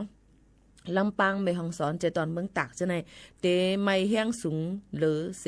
43องศาเซลเซียสในนั้นค่ะก็หลูเลยฮู้ตูลองฟังกันไว้ว่าถูกดีเลยรู้ลำได้ถึงป้ายอยู่ดีเขาค่ะจึงหือมือพ้องเหลือไม่ฟิงฟ้าราศีมันแปลกเปิงแหลกลายกำไม่กำกัดจึงไหนในนั้นค่ะเนาะโยก็ถูกดีเลยมีจะเจออันเป็นก้นมีไว้ตั้งเปลี่ยนจับตูนั่นเนี่ยก็หลูเลยหางเฮียนไว้ใหญ่ยาจำตัวเขาค่ะกำซื้อในนั้นค่ะหนังเฮือประเด็นตั้นเป็นห้าวแห้งนั่นในค่ะนี่ก็ออกมาฝากตอนถึงพี่น้องเขาค่ะโยก็เปิ้นก็ยังเตตี้ยอบเลยก้นอันกล้าขายยาเมากำนำคืออยู่ตั้งเมืองจึงไทยในนั่นค่ะพี่น้องเขาเป็นกว่าติ๊กยอบไรในนั่นค่ะในปืนตีเกี้ยงเหลาเนี่ยค่ะพี่น้องเขาในพื้นที่เกี้ยงเหลากว่าตียอบไรเนี่ยค่ะ17ถงลงไว้ในค่ะเนาะ 3.4 ล้านเมตรเนี่ยค่ะเตเอากว่าส่งแทงลายอันเยอะมันแทงกำหนึ่งจังไหนค่ะเนาะนี่ก็เป็นโรงยาเมากำค่ะยาวก็แทงอันนึงไฟไหม้ป่าเถื่อนเกิดขึ้นมาแทงยาวไผ่เผาเนี่ยก็ติดตกคอกในนั้นค่ะไฟไหม้กลางป่าแม่หาดตั้งลอยเต่าค่ะเจตอนเก้งใหม่ไว้เสียหบทั่วว่ามันใหม่ยาวก็มีหมอกก้อนโมน้ำในปืนตีป่าเถื่อนนั่นรูซุ่มกว่า12ไฮในค่ะหลุมยำว่าจะเป็นลองตั้งการเผาตอนดัดหิมเอาตัวซัดเถื่อนกะ กาลาเอานั่นค่ะเนาะกะเอาตัวสัตว์เถินนั่นสิในนั่นค่ะน้องตั้งเจ้าในก็เปิ้นก็ตึกตีนยอบและสืบจ้อมหาเทียงว่าไผเป็นก้นเผาเทียงอยู่กับนั้นตาเหลียวนั่นเปิ้นอำปันเผาต่อบ่ถึงเลิน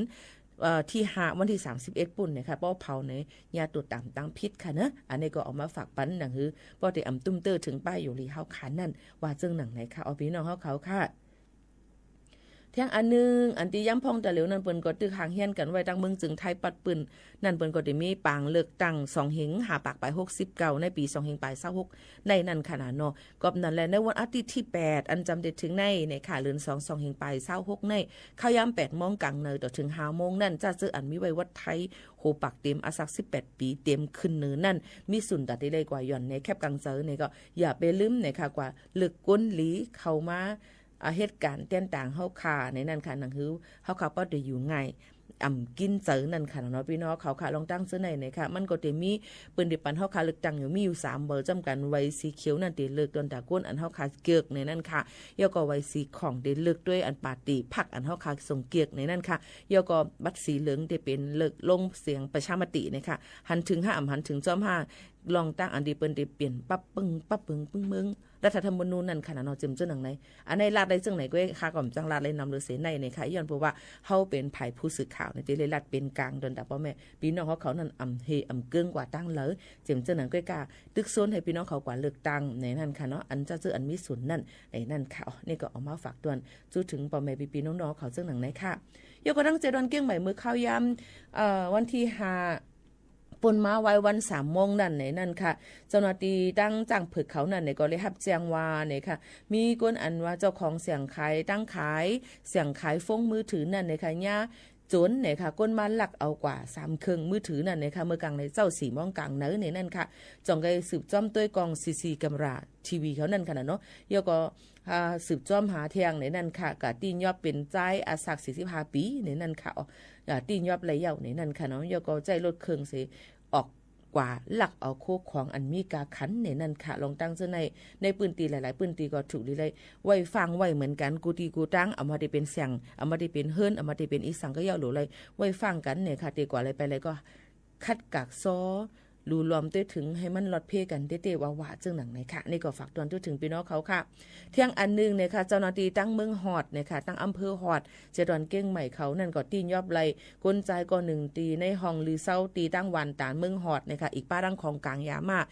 2 เหงไป68 เม็ดเนี่ยค่ะมีปลาดังอะไรพบทั่วมาเป็นตั้งก้นขายเยี่ยวก็เป็นก้นดังสู่ซ้ำยาเมากำนั่นจึงเลยค่ะเจ้าหน้าที่เขาก็ตีนยอบเสสืบส่งกว่าปันจอมหนังปักปึงเปิ้นมีไว้นั่นจึงหนังไหนค่ะพี่น้องเขานี่ก็เป็นการลักขายยาเมากำจึงหนังไหนค่ะเอามาฝากตอนถึงพี่น้องเขาเลยถูกได้เลยเงืองไว้ยก็อย่าไปกระทรงมืดมันลองตั้งจึงหนังไหนในนั่นค่ะก็ฝากตอนถึงกูก้นจึงหนังไหนค่ะหรือเจอค่ะถ่อมด้วยเพียงความหมันหูถูกใจกันเที่ยงลูกก่อนส่งขึ้นมาอุบโอจอมกันเที่ยงกำนึงว่าจึงหนังไหนค่ะพี่น้องเขาค่ะสึกมันถ่อมด้วยเพียงความค่ะนะ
ต้ตึกต้องอยู่คา1เพียงความค่ะพี่น้องขอย้อนกันเข้ามาดังเฮินสอมค่ะเนาะฝากเตือนทุกถึงพี่น้องเขาให้เล็งเงี้ยถ่อมซ้ำกันยาวอย่าไปว่นน้ำยาวค่ะก้นจะเจออันถ่อมดังวันเฮามึงเฮาว่าเฮินสอมเฮินลำเป็นอีสังเนี่ยค่ะย้อนบ่ว่าเพราะเฮาคันไลฟ์ออกมาดัง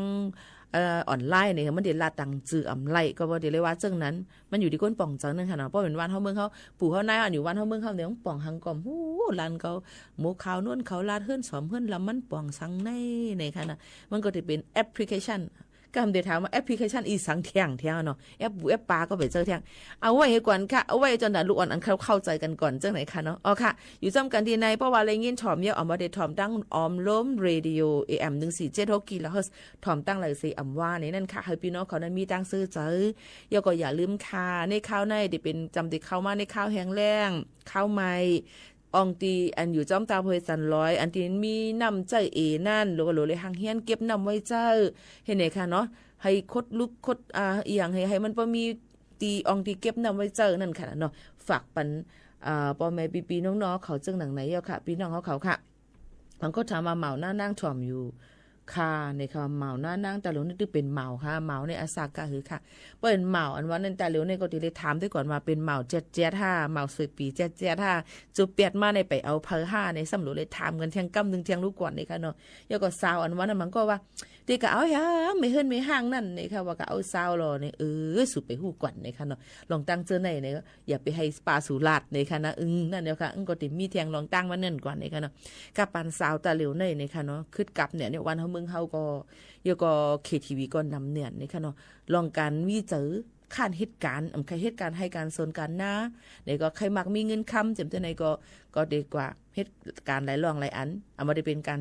อันที่ทุกแม่นจำหนักปักเปิงหมายมีก็เลยการอันดีนั่นก็เลยจะเจออันเฮ็ดหลีอยู่นั่นก็ปันแห้งเจอนะคะจะเจออันกว่าไปตั้งพิเศษในนั่นค่ะกว่าเหตุการณ์เลยเป็นจับแผ่นเฮ้ยก็หยอกแรงเงินเปิ้นอันนั้นก็กว่าเหตุการณ์เป็นต่างรองต่างอันนั้นนี่ก็ให้ฟังกันไว้จอมตะเหลียวในตั้งเป็นก่อนนำลึงเนี่ยนะคะเนาะยก็ใครฝากฟังไว้ปันว่าตั้งเป็นนี่ป้าอันว่าในนะคะเนาะเจอแมงนี่ป้าอันว่าในเขามาทางเมืองอินเดียเขาจะเจออันพี่น้องไต้เขาค่ะใกล้ๆอ่อนกันโฮมตุมกันโฮซิโผเศร้ามันนั่นสิอ่อนกันกว่าไว้พระราที่เมืองอินเดียนั่นโดเลยฟังโดเลยบ่ได้ขึ้นเฮือมินกว่าเฮือมินมาในเปิ้นได้กักขังไว้ก่อนกดกดจื้อมันก่อนคือบ่ได้อำปันเป็นอย่าเอามาแผ่ลามตั้งจึงเมืองไผจึงเมืองมันเจ็มเจ้าหนังในคณะแต่เร็วคงเฮือมินทั้งเจดอนเกี้ยงใหม่หลายๆตีเปิ้นก็หางเฮียนกันห้าวเฮียงไว้ว่าก้นอันติมาลงดังเมืองไทยนั่นมันได้ลูกตั้งอะไรกันมาเจ็มเจ้าหนังในค่ะเย็นเปิ้นนั้นพี่น้องเขาอย่าไปว่นว่าเหตุการณ์ลีการตรางในมันอำเป็นสังในกำน้ำจองใจพอใจเนี่ยเก่ามาให้3ตัวค่ะใครหันเนี่ยยันเบอร์หางนั้นยังตึกมีก้นวนจังนั้นอยู่ค่ะพี่น้องเฮาหวานเฮาเมืองเฮาเนี่ยเขาเรียกว่าพอเหตุการณ์ลีกันเมียการทอดกันเมียได้มันอำเป็นอีสังรอมันใจนะการตั้งลีก็เป็นการตั้งลีตั้งเป็นรอกาเนี่ยก็เป็นตั้งเป็นยอกาแทงอันนึงมันใจว่าเฮ็ดลีมันเต็มเป็นตั้งเป็นอีสังไหนอย่าไปวนพิษไหนค่ะพี่น้องเขาลองตั้งซะในกำน้ำวันเฮาเมืองเฮาได้เป็นจังนั้นน่ะเฮาเฮ็ดลีนางห่ำเป็นหางรอจังหนังแน่มันก็เป็นอันนึงโดเลยหมอแจกเพกันอย่าไปกะเอาคนเข้าล้อกันในค่ะนะโยก็บางอันยุ่มลีกินหวานก็ไม่บ่ให้ยุ่มลีกินหวานเฮากะห้องยาเอาอะพอเฮากะห้องยาหมอยาเขาก็ปันอียามาค่อยกะอียาอันเปิ้นปันเฮาคันนั่นนี่มันอำใจอียาเฮียงเพราะมันเป็นอียาเฮียงในกินกำเนี่ยมันจังตุ้มเตอถึงตับว่าถึงไตเฮาข่าวว่าโหใจสั่นเฮียงว่าใกล้ตายลืมกว่าจำจังได๋ก็เตมีอำนั้นก็เตเป็นคมๆใกล้ๆแพทย์อาหารแพทย์อียานั้นขึ้นจังได๋ก็เตมีมาก็แม่หมอยาเบิ่นก็เตปันจอมหนังน้ำหนักอายุอาซากเฮาเป็นอีหังเฮายามกินยามันเตปันมาจังได๋เพิ่นเตปันมาเ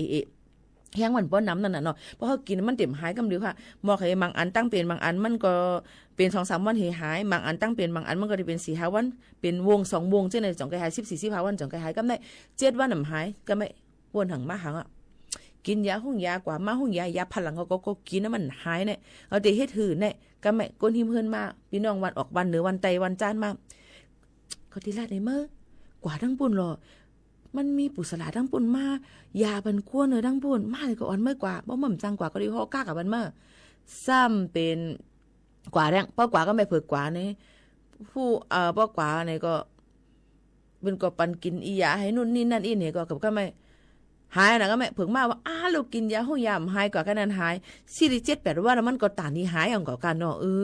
ย้อนเปิ้นนั่นแหละพี่น้องเขาก็หลู่เลยฟังกันไว้จ้อมลองตั้งอันไหนค่ะ อันเราถูกดีเลยยุมก็ยุมอันไหนอำถูกดีเลยยุมก็อย่าไปก็ยุมในนั่นค่ะเนาะบางอันนี่มันเป็นป้ายเสือเขาคาเฮ็ดกว่าก็นั่นค่ะนะมันก็ในคนมาคนมีเมืองไต้เขาแค่หนาเพราะมีเงินน้ำในคำพูดเด็กกับเจอดีเลยค่ะพี่น้องเขา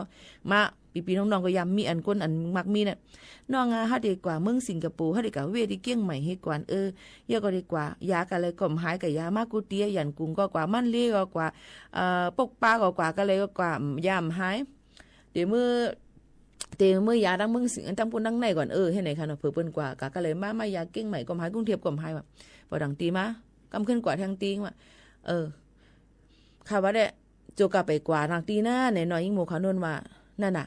ป้ายเจอลำลองเนี่ยอย่าไปวนว่าเฮามีเงินเนาะใครกาดกันได้เฮาเปิ้นเฮ็ดทางก็เฮาใครยังเปิ้นอย่าไปเฮ็ดในค่ะเนาะเฮาโหลเลยต้วยว่าเฮาเป็นอีหังอยู่จังหืออยู่ในเนาะเฮาอยู่ดีกินวานอยู่หือตำเป็นทางหือลาเนี่ยมันก็เนี่ยเขาอยู่มีเงินหรือคำจ้างให้เขาก็ฮกขึ้นฮกไข่ฮกจี้ฮกงานว่ะก็ไม่มาข้อนักนะค่ะว่าสายข้อให้จบเวียนมังกล้วยสูนั้นเอาล่วงกวนพองก็แล้วออกพองพ่อจ้ามาออกด้วยอะไรมันตื่นเจี๊ยบแบบของกอสูนั้นตื่นกวนนะคะวันนี้มันเป็นจังนั้นน่ะย้อนเพิ่นนั่นแหละมังลองมาอันมันอยู่ที่ป้ายเจอป้ายวนเฮาขาแห่งกำนึงเลยค่ะเนาะก็หลูเลยฟังกันไว้จอมลองตั้งจังไหนนี่ค่ะพี่น้องเขาค่ะฝากไว้ปันค่ะกูลองกูอันอยู่ที่เจอนี่ค่ะเนาะย่อก็อยู่ที่ป้ายวนของสร้างเฮาค่ะเปิ้นจงไว้ว่าให้เลียเพี้ยนน้ำให้เฮียนหูน้ำนี่ค่ะเพราะเฮาฮู้อยู่อันเลียวตีเหลียวก็นั่นเนี่ยเฮาได้อยู่ออกล็อกไว้ให้นั่นด้วยมันก็สิอำกาละตังตีไล่จังไหนค่ะนะเอาค่ะเอามาฝากปันพี่น้องเขาจังหนังไหนค่ะนะกำไดลือเฮอหรือเจอถ่อมด้วยเพียงความอันพี่น้องเขาย้อนกันเข้ามานั่นก่อนเหวียนสีขาวแลเจ้าก้าเหวียนสีขาวแลเหมาเจ้าก้าหาด้วยก่อนนะจงได้มีหูเหวียนสีขาวแลนี่ค่ะ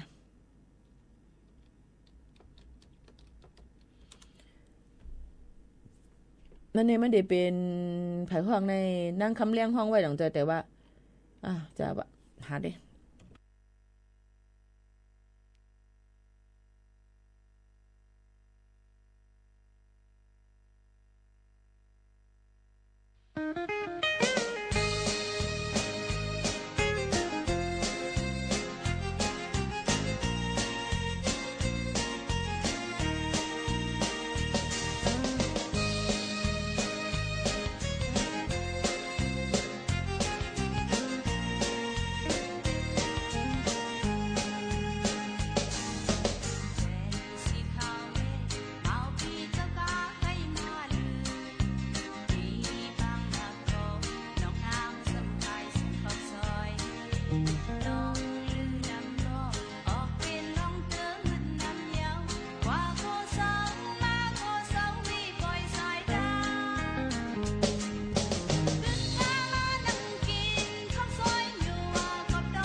ค่ะพ่อแม่พี่น้องเฮาเขาค่ะอยู่จำกันค่ะ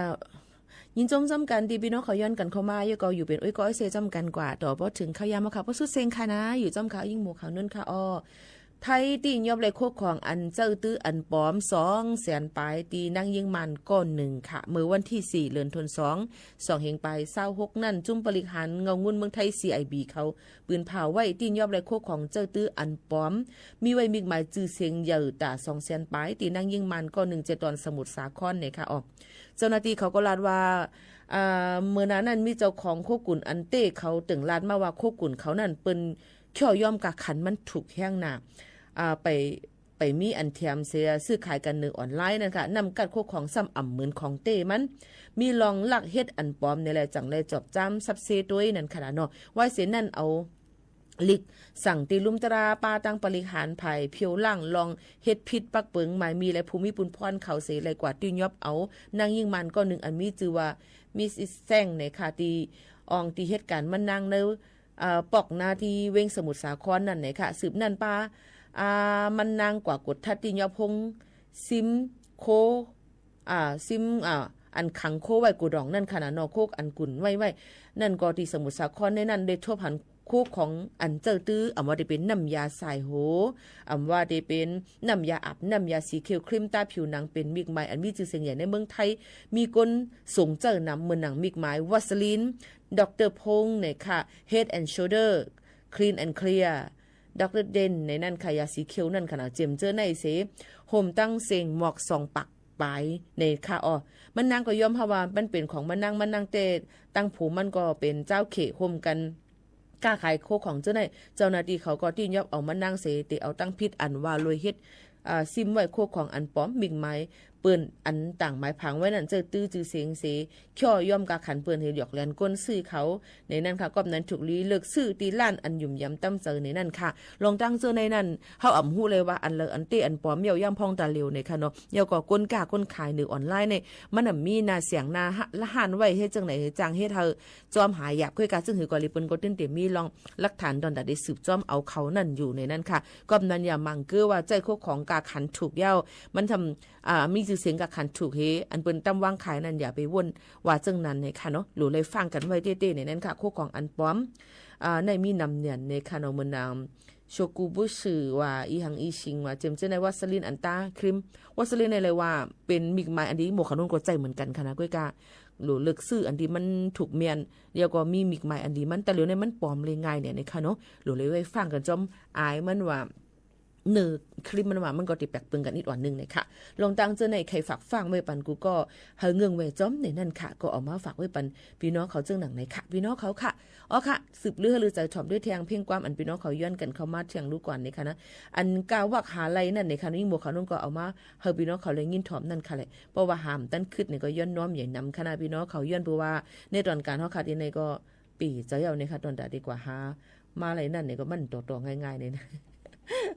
เอาค่ะก่อนดีค่ะเจอเอามาฝากปันพี่น้องเขาจำหนังอันปองเป็นไรในค่ะสืบหรือเจอถ่อมด้วยเพ่งความวานหูถูกใจกันเชียงรู้ก่อนค่ะ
อยากให้น้องๆหึงค่า1เพลงความเย่ฝางห้องไว้นางเย่ฝางเนี่ยก็เป็นก้นหันเหตุการณ์หาบการคุณนางเมืองเขเมืองขวัญปุ่นค่ะนะนี่ก็เฮาค่ะก็กับสืบกับสารกันอยู่เพราะว่าเป็นรองไผข่าวไผ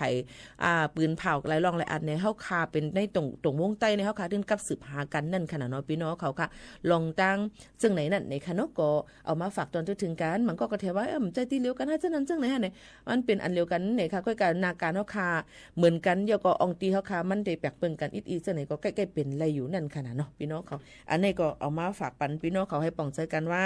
ในตรงวงใต้เฮาค่ะแน่นี่ค่ะมันดึงกว่าหากันหมดแล้วนี่ค่ะพี่น้องเขามันดึงกว่าหากันหมดแล้วนี่ค่ะเนาะนี่ก็ฝากตอนถึงกันค่ะผัดยันมื้อเย้านี่ค่ะข้าวยามหมดเซงมื้อกับพี่น้องเขาย้อนกันเข้ามาหมูหางหลีน้องใจอ่องเคยย้อนมาของใจค่ะหมูหังลีในค่ะฝากไว้ปันกูก็เซย้อนในพี่น้องเขาอยู่ลีกินหวานค่ะก้างหยันพี่เขียนกันกูก็กูก้นค่ะอยู่เฮาถูกเมียนตีเมียนตั้งในค่ะเฮาก็ได้มีกาขันเพราะเขาค่ะอยู่กับเจริญจลาในกาขันเฮาค่ะก็ได้มีย้อนปนนั้นแหละตัวเฮาจะเฮาเปลี่ยนตีจุกมันเนอตัวเจ้าเก่าเสครึ่งปองให้สร้างกว่าหน้าการอันตัวเจ้าเก่าเฮ็ดนั้นเฮาลีที่สุดในนั้นค่ะตับรู้กว่าอยู่กูตีกูตั้งก็ไรเอาเนี่ยค่ะอยู่เฮาเปลี่ยนใจเย็นให้ไรกูลองเลยเยอะก็ปล่อยนกปล่อยปลาเนี่ยอย่าไปเนี้ยแค่พังเลยนะคะกูลองกูอันนี้มันอยู่ที่การปล่อยว่างค่ะฝากไว้ปันกูก็ค่ะไม่ซึ้งค่ะ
ครับข่าวมาแล้วครับไปฟังข่าวครับ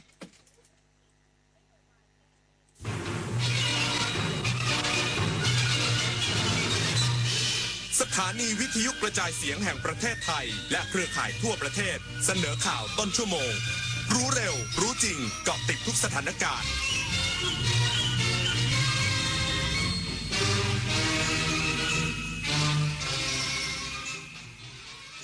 รับฟังข่าวต้นชั่วโมง 23 นาฬิกากับอานนท์ นันตะสุคนครับ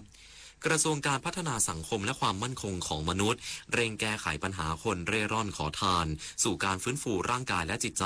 เตรียมความพร้อมก่อนคืนสู่สังคมอีกสักครู่ก็มาติดตามรายละเอียดครับ 8 กุมภาพันธ์นี้ทุกเสียงคือพลังอย่าลืมไปใช้สิทธิ์เลือกตั้งสมาชิกสภาผู้แทนราษฎรและออกเสียงประชามติตั้งแต่เวลา 8 นาฬิกาถึง 17 นาฬิกาณหน่วยเลือกตั้งที่มีชื่อตรวจสอบรายชื่อผู้มีสิทธิ์ได้ที่ www.ect.go.th แอปพลิเคชัน Smart Vote หรือสายด่วน 1444 สร้างสรรค์ประเทศไทยพร้อมใจไปเลือกตั้ง 8 กุมภาพันธ์ต้องการสามใหม่เลือกคนที่ใช่เลือกพรรคที่ชอบสีเขียวเลือก1 คนชมพูเลือก1 พรรคท่านนโยบายน่ารักเลือกพรรคเลือก1 คนบัตรสีเหลืองต้องแสดงตัวตนใหม่เห็นชอบไม่เห็นชอบไม่รู้ว่าโดนลงไปครบแล้ว3 ใบไปใช้สิทธิ์เลือกตั้งทั้งทีต้องไม่ให้พลาด3 สี3 บัตรเข้าใจให้ครบก่อนเข้าคูหาสีเขียวเอาไว้เลือกตั้งสสแบบแบ่งเขตสีชมพูเอาไว้เลือกพรรคเลือกนโยบายที่คุณชอบและสีเหลืองเอาไว้ออกเสียงประชามติ1 เสียงของคุณมีความหมายต่อประเทศจำสีให้ได้ใช้สิทธิ์ให้ครบ8 กุมภาพันธ์นี้ออกไปใช้สิทธิ์พร้อมกันอนาคตไทยเริ่มจากการเลือกของคุณช่วง วนคนไทยตรวจสอบสิทธิเลือกตั้งด้วยออนไลน์ง่ายๆผ่านระบบของกรมการปกครองหรือแอป Smart Vote ของกกต.ด้วยหมายเลขบัตรประชาชน13หลักเช็คเขตเลือกตั้งหน่วยเลือกตั้งและสถานที่เลือกตั้ง3ใบ3สีที่ได้มากาให้ถูกเลือกพรรคบัตรสีชมพูเลือกสสบัตรสีเขียวออกเสียงประชามติบัตรสีเหลืองวันอาทิตย์ที่8กุมภาพันธ์นี้พบกันเวลา 8 นาฬิกาถึง 17 นาฬิกา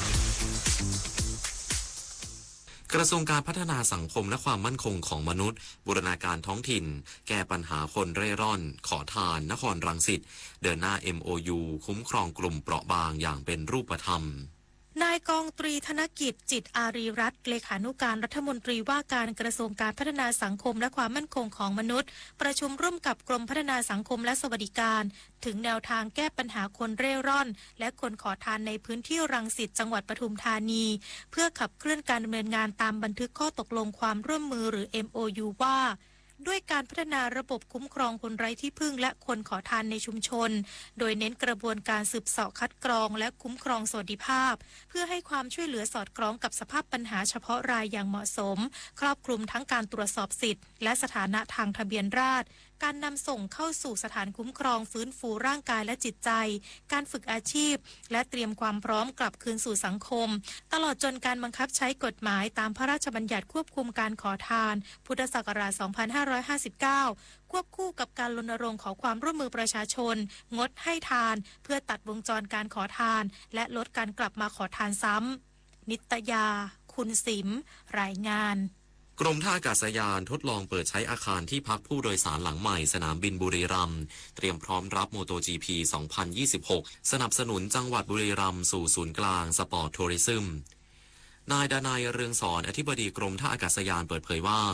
ในวันนี้กรมท่าอากาศยานได้มีการทดลองเปิดให้บริการอาคารที่พักผู้โดยสารหลังใหม่ของท่าอากาศยานบุรีรัมย์อย่างไม่เป็นทางการโดยจะเริ่มให้บริการต้อนรับผู้โดยสารจากเที่ยวบินของสายการบินไทยแอร์เอเชียทั้งหมด4เที่ยวบินได้แก่เที่ยวบินที่ FD 3522 FD 3523เส้นทางดอนเมืองบุรีรัมย์ดอนเมืองเที่ยวบินที่ FD 3520 FD 3521เส้นทางดอนเมืองบุรีรัมย์ดอนเมืองสำหรับการเปิดให้บริการในครั้งนี้ถือเป็นก้าวสำคัญในการยกระดับท่าอากาศยานบุรีรัมย์ให้พร้อมรองรับการเดินทางทั้งในประเทศและต่างประเทศรวมถึงเพื่อทดสอบระบบและความพร้อมด้านการให้บริการก่อนรองรับการเดินทางของนักท่องเที่ยวจำนวนมากในช่วงการแข่งขันรถจักรยานยนต์ทางเรียบชิงแชมป์โลกรายการ PT Grand Prix of Thailand MotoGP 2026 ที่จะจัดขึ้นระหว่างวันที่ 27 กุมภาพันธ์ถึง 1 มีนาคมนี้ซึ่งจะมีเที่ยวบินทั้งเที่ยวบินประจำเที่ยวบินส่วนบุคคลและเที่ยวบินพิเศษมายังท่าอากาศยานบุรีรัมย์ระหว่างวันที่ 18 กุมภาพันธ์ถึง 2 มีนาคม 2569 รวมกว่า 120 เที่ยวบินคาดการว่าจะมีผู้โดยสารกว่า 20,000 คนสำหรับอาคารที่พักผู้โดยสารหลังใหม่ของท่าอากาศยานบุรีรัมย์มีพื้นที่ใช้สอยรวม 25,500 ตารางเมตรสามารถรองรับผู้โดยสารได้สูงสุด 1,000 คนต่อชั่วโมงหรือประมาณ 2.8 ล้านคนต่อปี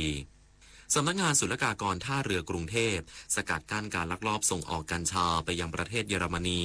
น้ำหนักกว่า570กิโลกรัมความเสียหายกว่า 5.7 ล้านบาทนายธนกิจลิ้นทองผู้อำนวยการสำนักงานศุลกากรท่าเรือกรุงเทพเปิดเผยว่า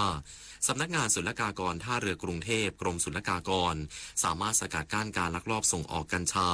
น้ำหนักรวม570กิโลกรัมมูลค่าความเสียหายในประเทศกว่า 5.7 ล้านบาทโดยซุกซ่อนมาในสินค้าส่งออกไปยังประเทศเยอรมนี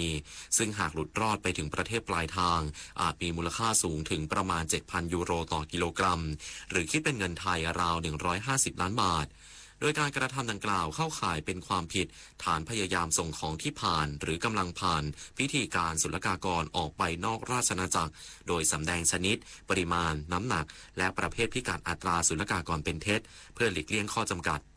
ทางนี้สำนักงานศุลกากรท่าเรือกรุงเทพจะยังคงเพิ่มความเข้มงวดในการป้องกันและปราบปรามการลักลอบส่งออกสินค้าผิดกฎหมายอย่างต่อเนื่องเพื่อเสริมสร้างความมั่นคงทางเศรษฐกิจและรักษาภาพลักษณ์ด้านการค้าของประเทศจบข่าวอานนท์นันตะสุคนอ่าน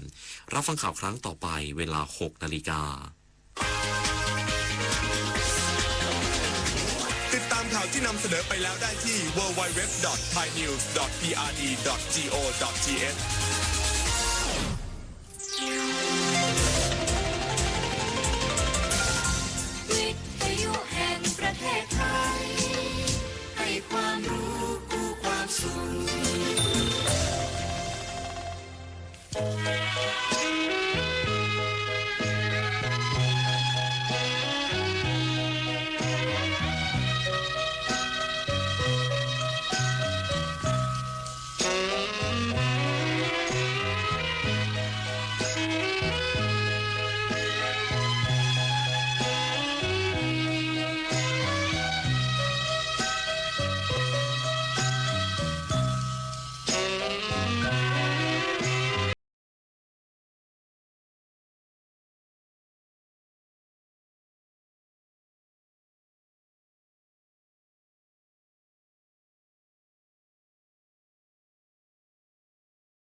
จะเหลื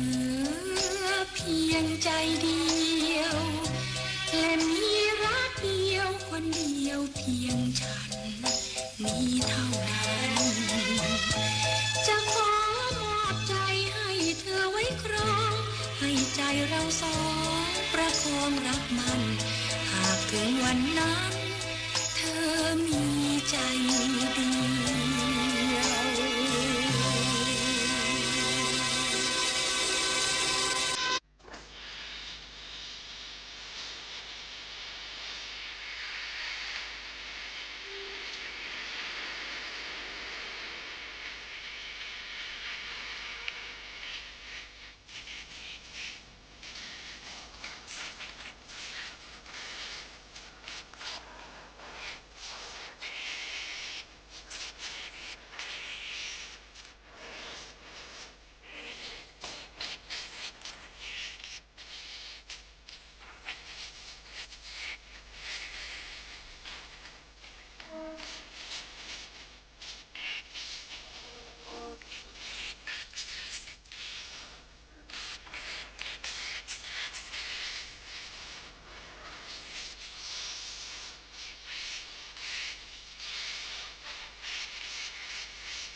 ยามรักพี่เล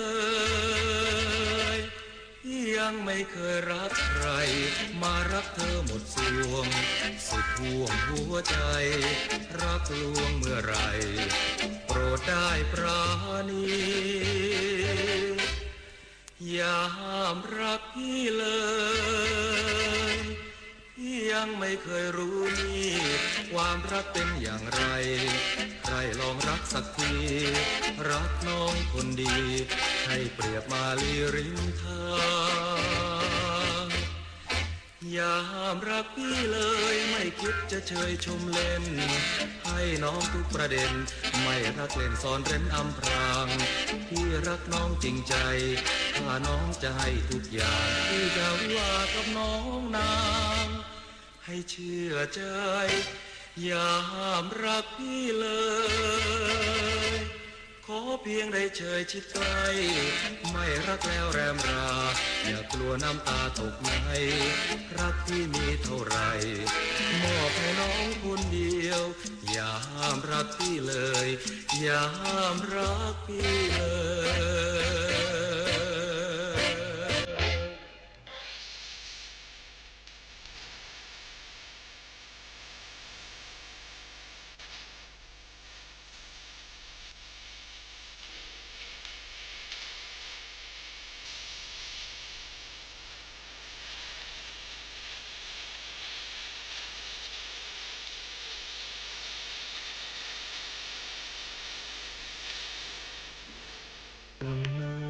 แห่งควา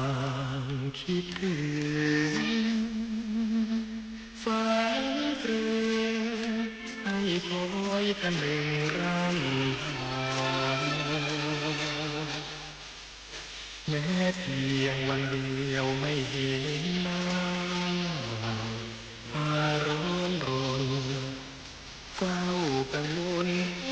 วใจเลื่อนลอยเธอจากไปใจห่วงหานัดวันตั้งตาเฝ้าหาเฝ้าคอยใจซึ้งโศกสวงลอยคอยหาเธอหลับตื่นเพื่อถึงเธอเรื่อยไปคิดถึงเขาทุกอย่างไม่ว่าอารมณ์โศกกลุ่มหัวใจวันไหวนั่งคิดนอนฝันการนานก็ทำไม่ได้คิดถึงเธอมากไปรู้ไหมใครคิดถึงเธอถึงไกลจากกันแค่ไหนหัวใจอยู่ใกล้เธอเสมอนับวันคอยเฝ้าคอยห่วงเธอกังวลคิดถึงเธอจนแทบขาดใจ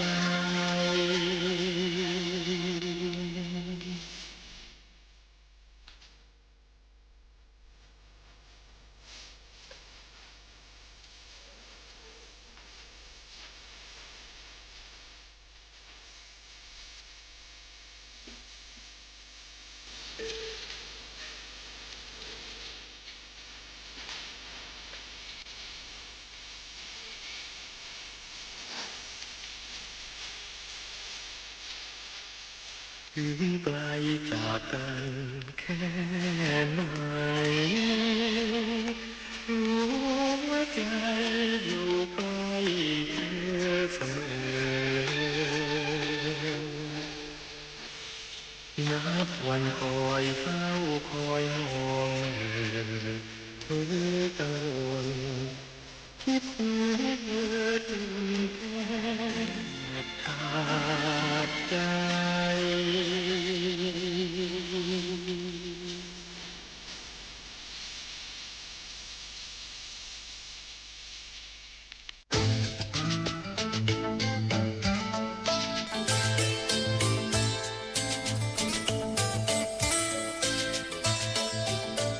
ชื่นชมนิยมไทย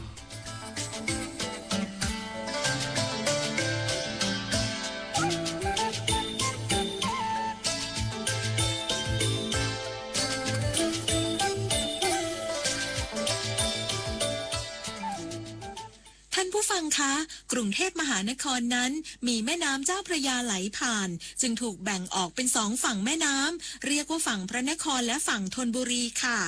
ชื่นชมนิยมไทยในวันนี้เราจะพาคุณย้อนกลับไปทำความรู้จักกับจังหวัดธนบุรีว่ากันว่ากรุงเทพและธนบุรีนั้นเป็นจังหวัดคู่แฝดที่แยกกันไม่ออกเลยค่ะจังหวัดธนบุรีเป็นนครหลวงในสมัยพระเจ้าตากสินมหาราชระหว่างพ.ศ. 2310 ถึง พ.ศ. 2325 ก่อนพระบาทสมเด็จพระพุทธยอดฟ้าจุฬาโลกมหาราชจะทรงย้ายพระราชวังมาอยู่ฝั่งตะวันออกของแม่น้ำเจ้าพระยาค่ะแต่ก็ไม่ได้ย้ายออกจากกรุงธนบุรียังอยู่ภายในเขตคูเมืองของธนบุรีคือคลองคูเมืองเดิมจากปากคลองตลาดมาถึงใต้สะพานสมเด็จพระปิ่นเกล้าในปัจจุบันซึ่งเป็นคูเมืองของกรุงธนบุรีในสมัยรัชกาลที่ 5มีพระราชบัญญัติลักษณะปกครองท้องที่พ.ศ. 2457รวมกรุงเทพมหานครและธนบุรีทั้งนนทบุรีปทุมธานีนครเขื่อนขันธ์สมุทรปราการธัญบุรีและมีนบุรีเป็นมณฑลกรุงเทพมหานครมีเสนาบดีเป็นผู้รับผิดชอบค่ะต่อมาได้มีประกาศใช้พระราชบัญญัติระเบียบบริหารราชการแผ่นดินพ.ศ. 2476ให้จัดระบบการปกครองแบ่งเป็นหน่วยการปกครองออกเป็นจังหวัดอำเภอตำบลและหมู่บ้านด้วยเหตุนี้มณฑลกรุงเทพมหานครจึงถูกแยกออกเป็นจังหวัดซึ่งแบ่งเป็นจังหวัดพระนครและจังหวัดธนบุรีนั่นเองค่ะโดยมีผู้ว่าราชการจังหวัดเป็นผู้มีหน้าที่รับผิดชอบในการบริหารงานของจังหวัดต่อมาเมื่อวันที่ 21 ธันวาคม พ.ศ. 2514 ได้มีประกาศคณะปฏิวัติให้ปรับปรุงระบบการปกครองจังหวัดพระนครและจังหวัดธนบุรีให้รวมจังหวัดพระนครและจังหวัดธนบุรีเข้าด้วยกันเป็นจังหวัดนครหลวงกรุงเทพธนบุรีมีผู้ว่าราชการจังหวัดบริหารงานเช่นเดิมซึ่งหลังจากนั้นถัดมาอีกประมาณ1ปีในวันที่ 13 ธันวาคม พ.ศ. 2515 คณะปฏิวัติได้มีประกาศฉบับที่ 335 ให้เปลี่ยนแปลงรูปแบบการปกครองนครหลวงกรุงเทพธนบุรีใหม่อีกครั้งคือให้รวมกิจการปกครองนครหลวงกรุงเทพธนบุรีองค์การบริหารนครหลวงกรุงเทพธนบุรีเทศบาลนครหลวงกรุงเทพธนบุรีตลอดจนสุขาภิบาลต่างๆในเขตนครหลวงกรุงเทพธนบุรีเป็นหน่วยการปกครองเดียวกันคือกรุงเทพมหานครค่ะและให้มีผู้ว่าราชการและรองผู้ว่าราชการกรุงเทพมหานครเป็นข้าราชการการเมืองแต่งตั้งและถอดถอนโดยคณะรัฐมนตรีและให้มีสภากรุงเทพมหานครประกอบด้วยสมาชิกซึ่งราษฎรเลือกตั้งเขตละ1คนและผู้ทรงคุณวุฒิซึ่งรัฐมนตรีว่าการกระทรวงมหาดไทยแต่งตั้งมีจำนวนเท่ากับจำนวนเขตในกรุงเทพมหานครต่อมาเมื่อวันที่ 14 กุมภาพันธ์ พ.ศ. 2518 ได้มีประกาศใช้พระราชบัญญัติระเบียบบริหารกรุงเทพมหานครมีผลให้กรุงเทพมหานครมีฐานะเป็นราชการบริหารส่วนท้องถิ่นนครหลวงและให้แบ่งเขตพื้นที่ปกครองของกรุงเทพมหานครออกเป็นเขตและแขวงตามลำดับโดยมีผู้ว่าราชการกรุงเทพมหานคร1คนและรองผู้ว่าราชการกรุงเทพมหานครอีก4คนทั้งหมดมาจากการเลือกตั้งค่ะ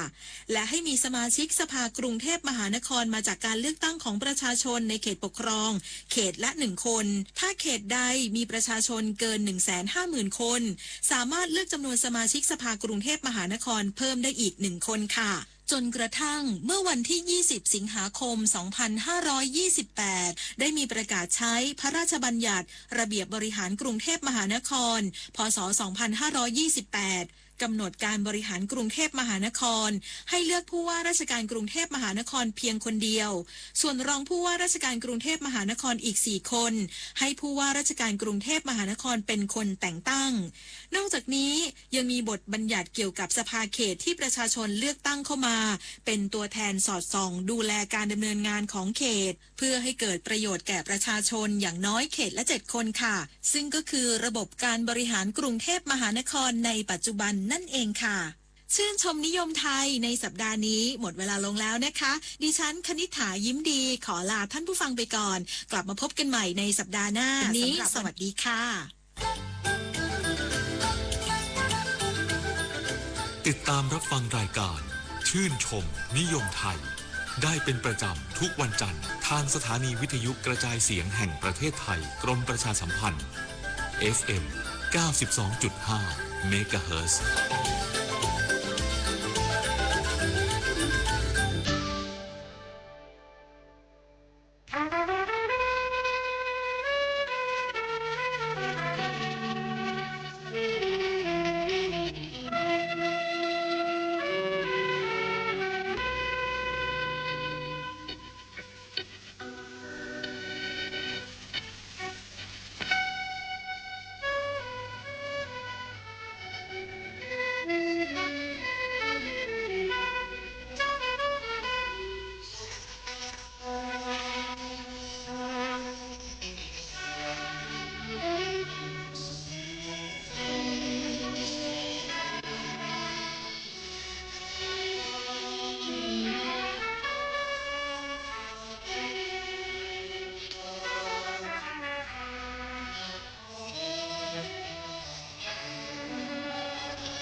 ภูมิ